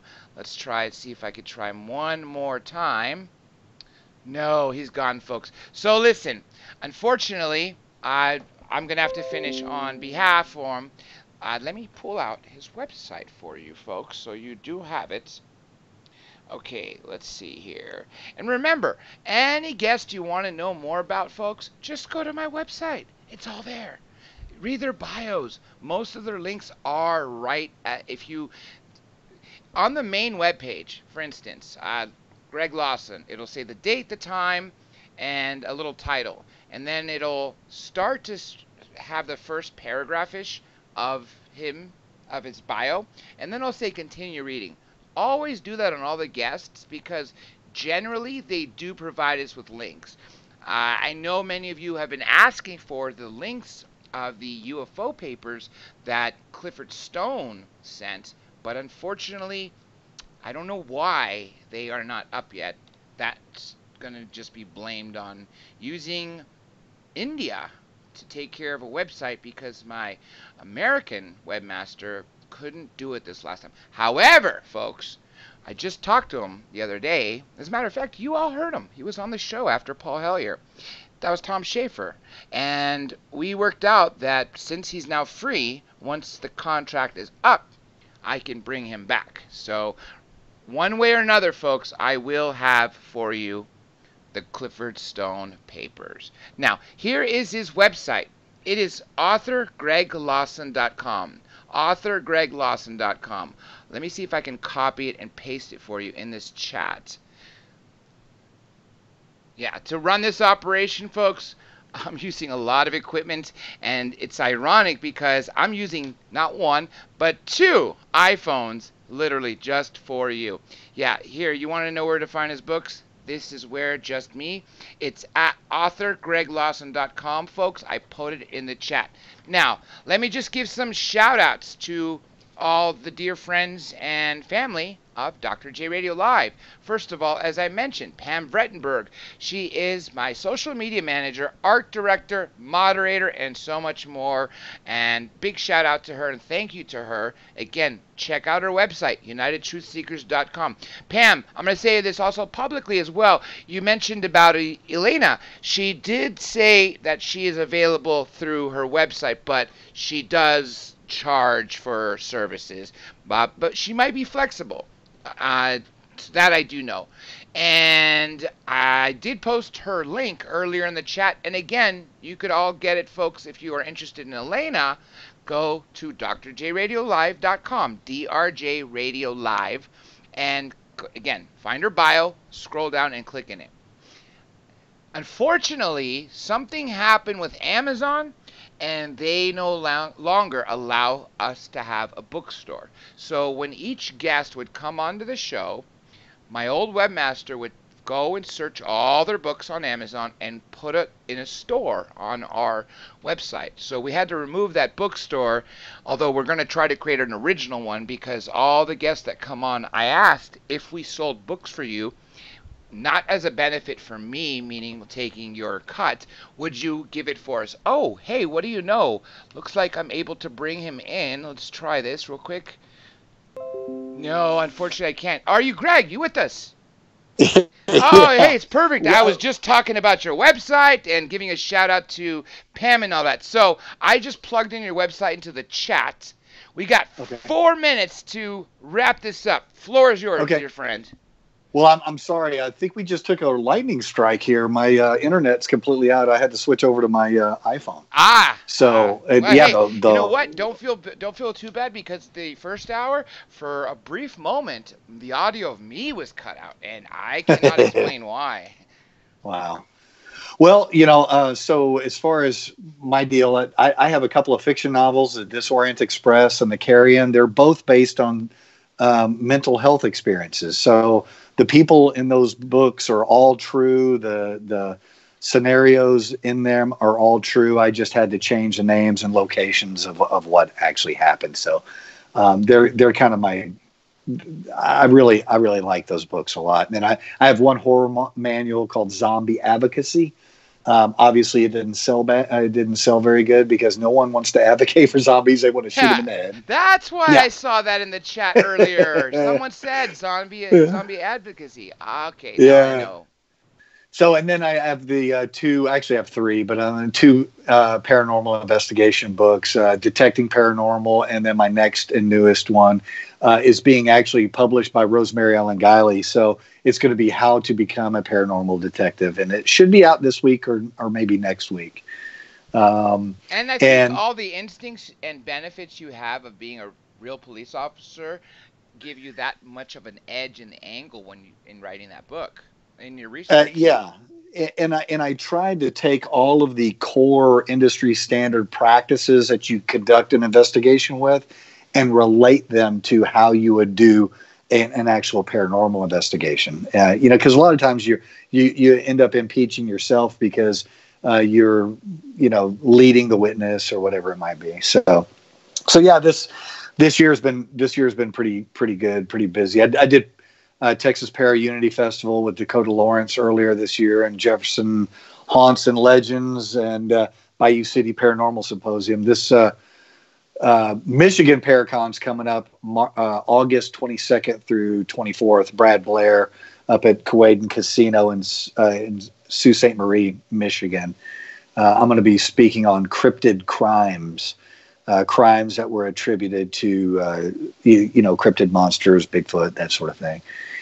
And then also Darkness Radio, Phantoms of France. We're going to be going to Paris and traveling around over there in September 15th through the 24th and doing some book signing stuff there. So I'm sure you're going to see the Notre Dame Cathedral, I would think. Yeah, that's one of my favorite places. The little gargoyle guy I really like. I'm saddened because I was there in 1990 and again in 2004, and I'm just shocked. Yeah. So you can follow me at The Paranormal Detective on Facebook or Instagram at Greg H. Lawson.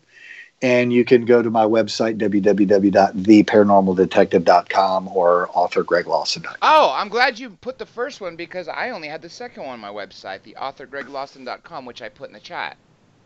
That'll work too. I think they got them to where they all funnel into the same thing. Nice. Well, with that being said, let me throw in a couple things. Remember, folks, I already told you the site. All you need to remember when it comes to the show is the name of it. I know I say this a lot, but I'm going to keep saying it until enough people know it that I don't ever have to say it again. That's the goal. If you don't have a Minds account, I really suggest you all open one. It's a Facebook essentially that pays you. You can't go wrong with that. Pays you in cryptocurrency. And it's free, open source, no censorship. Minds, M-I-N-D-S. So Minds, Facebook, Instagram, Twitter, Flickr, Tumblr, YouTube, which you're on here in the chat, everything, BitTube even, Buffer, I don't even know what that is, and I have an account there. It's all at DRJ Radio Live. And follow me on Twitter, folks. And remember, Patreon customers and archive subscribers through the website, you get exclusive content, folks. I have interviews that I never aired for certain reasons, like the last words of Edgar Mitchell before he passed away. I interviewed him the Wednesday before the Friday, and I never released it because he didn't sound very good. I have a lot of interviews, folks, from great people that I know you guys want to hear. Over time, I'll get them out there, but in the meantime, I'm offering them exclusive only to those on the archives and Patreon. But again, if you want to listen to everything free, check it out on YouTube. Just skip the ads. I try to make it flexible so everybody can hear everything. And this show goes back 6 years, folks. And if you want to hear my third phase of moon stuff, that goes back 7 years. So with that being said, I mentioned Pam Brettenberg and her website, UnitedTruthSeekers.com. Also, I want to thank Josh Cherez, my assistant producer and also VP of Operations. We also want to thank Joe Montaldo, station owner of UPRN 107.7 FM, New Orleans, Louisiana, and JC of Deprogrammed Radio in the UK. And I want to thank Greg Lawson for an amazing 1 hour and 40-minute interview tonight. Thank you so much, Greg, for staying over, too. My pleasure. Thank you. It's a pleasure is all mine. And the biggest thanks goes to you, the listener, folks. Remember, it's all about you. Please be open-minded and don't be passive. Please be proactive. Take what you learned. Pass on the knowledge. Maybe turn some people who are not believers and share some interviews with them. There's always something that can be done to contribute to the end game. My end game that I'd like to see for all humanity is finally knowing that ETs exist and walking amongst us openly. We have the right to see the Roswell craft. It should be in a museum where we can all go see it and see everything. This is knowledge that is being hidden from humanity, folks. There may be a good reason why they're hiding it for us, but in my mind, I don't care if it's national security or what, to hide from us that we are really to hide from us that we are alone or not alone. I think that is the worst thing that can be done for mankind. So with that being said, folks, this is Dr. J, and officially I have to sign off. One more thing I'm going to tell you. Next Saturday, the 27th, it's the only day I can get him, and I'm not going to say his name yet. Just please pay attention. I'm going to do a special YouTube-only show of someone I've worked on for a long time. You all know who it is. And for reasons of competition, I have to keep the name under wraps until the day of the interview. It's the same time, 2 hours, Saturday the 27th. And I'm going to say that throughout the days, and you guys will know who it is next Saturday. Now, I will catch you all Monday night. With that being said, I'm signing off now.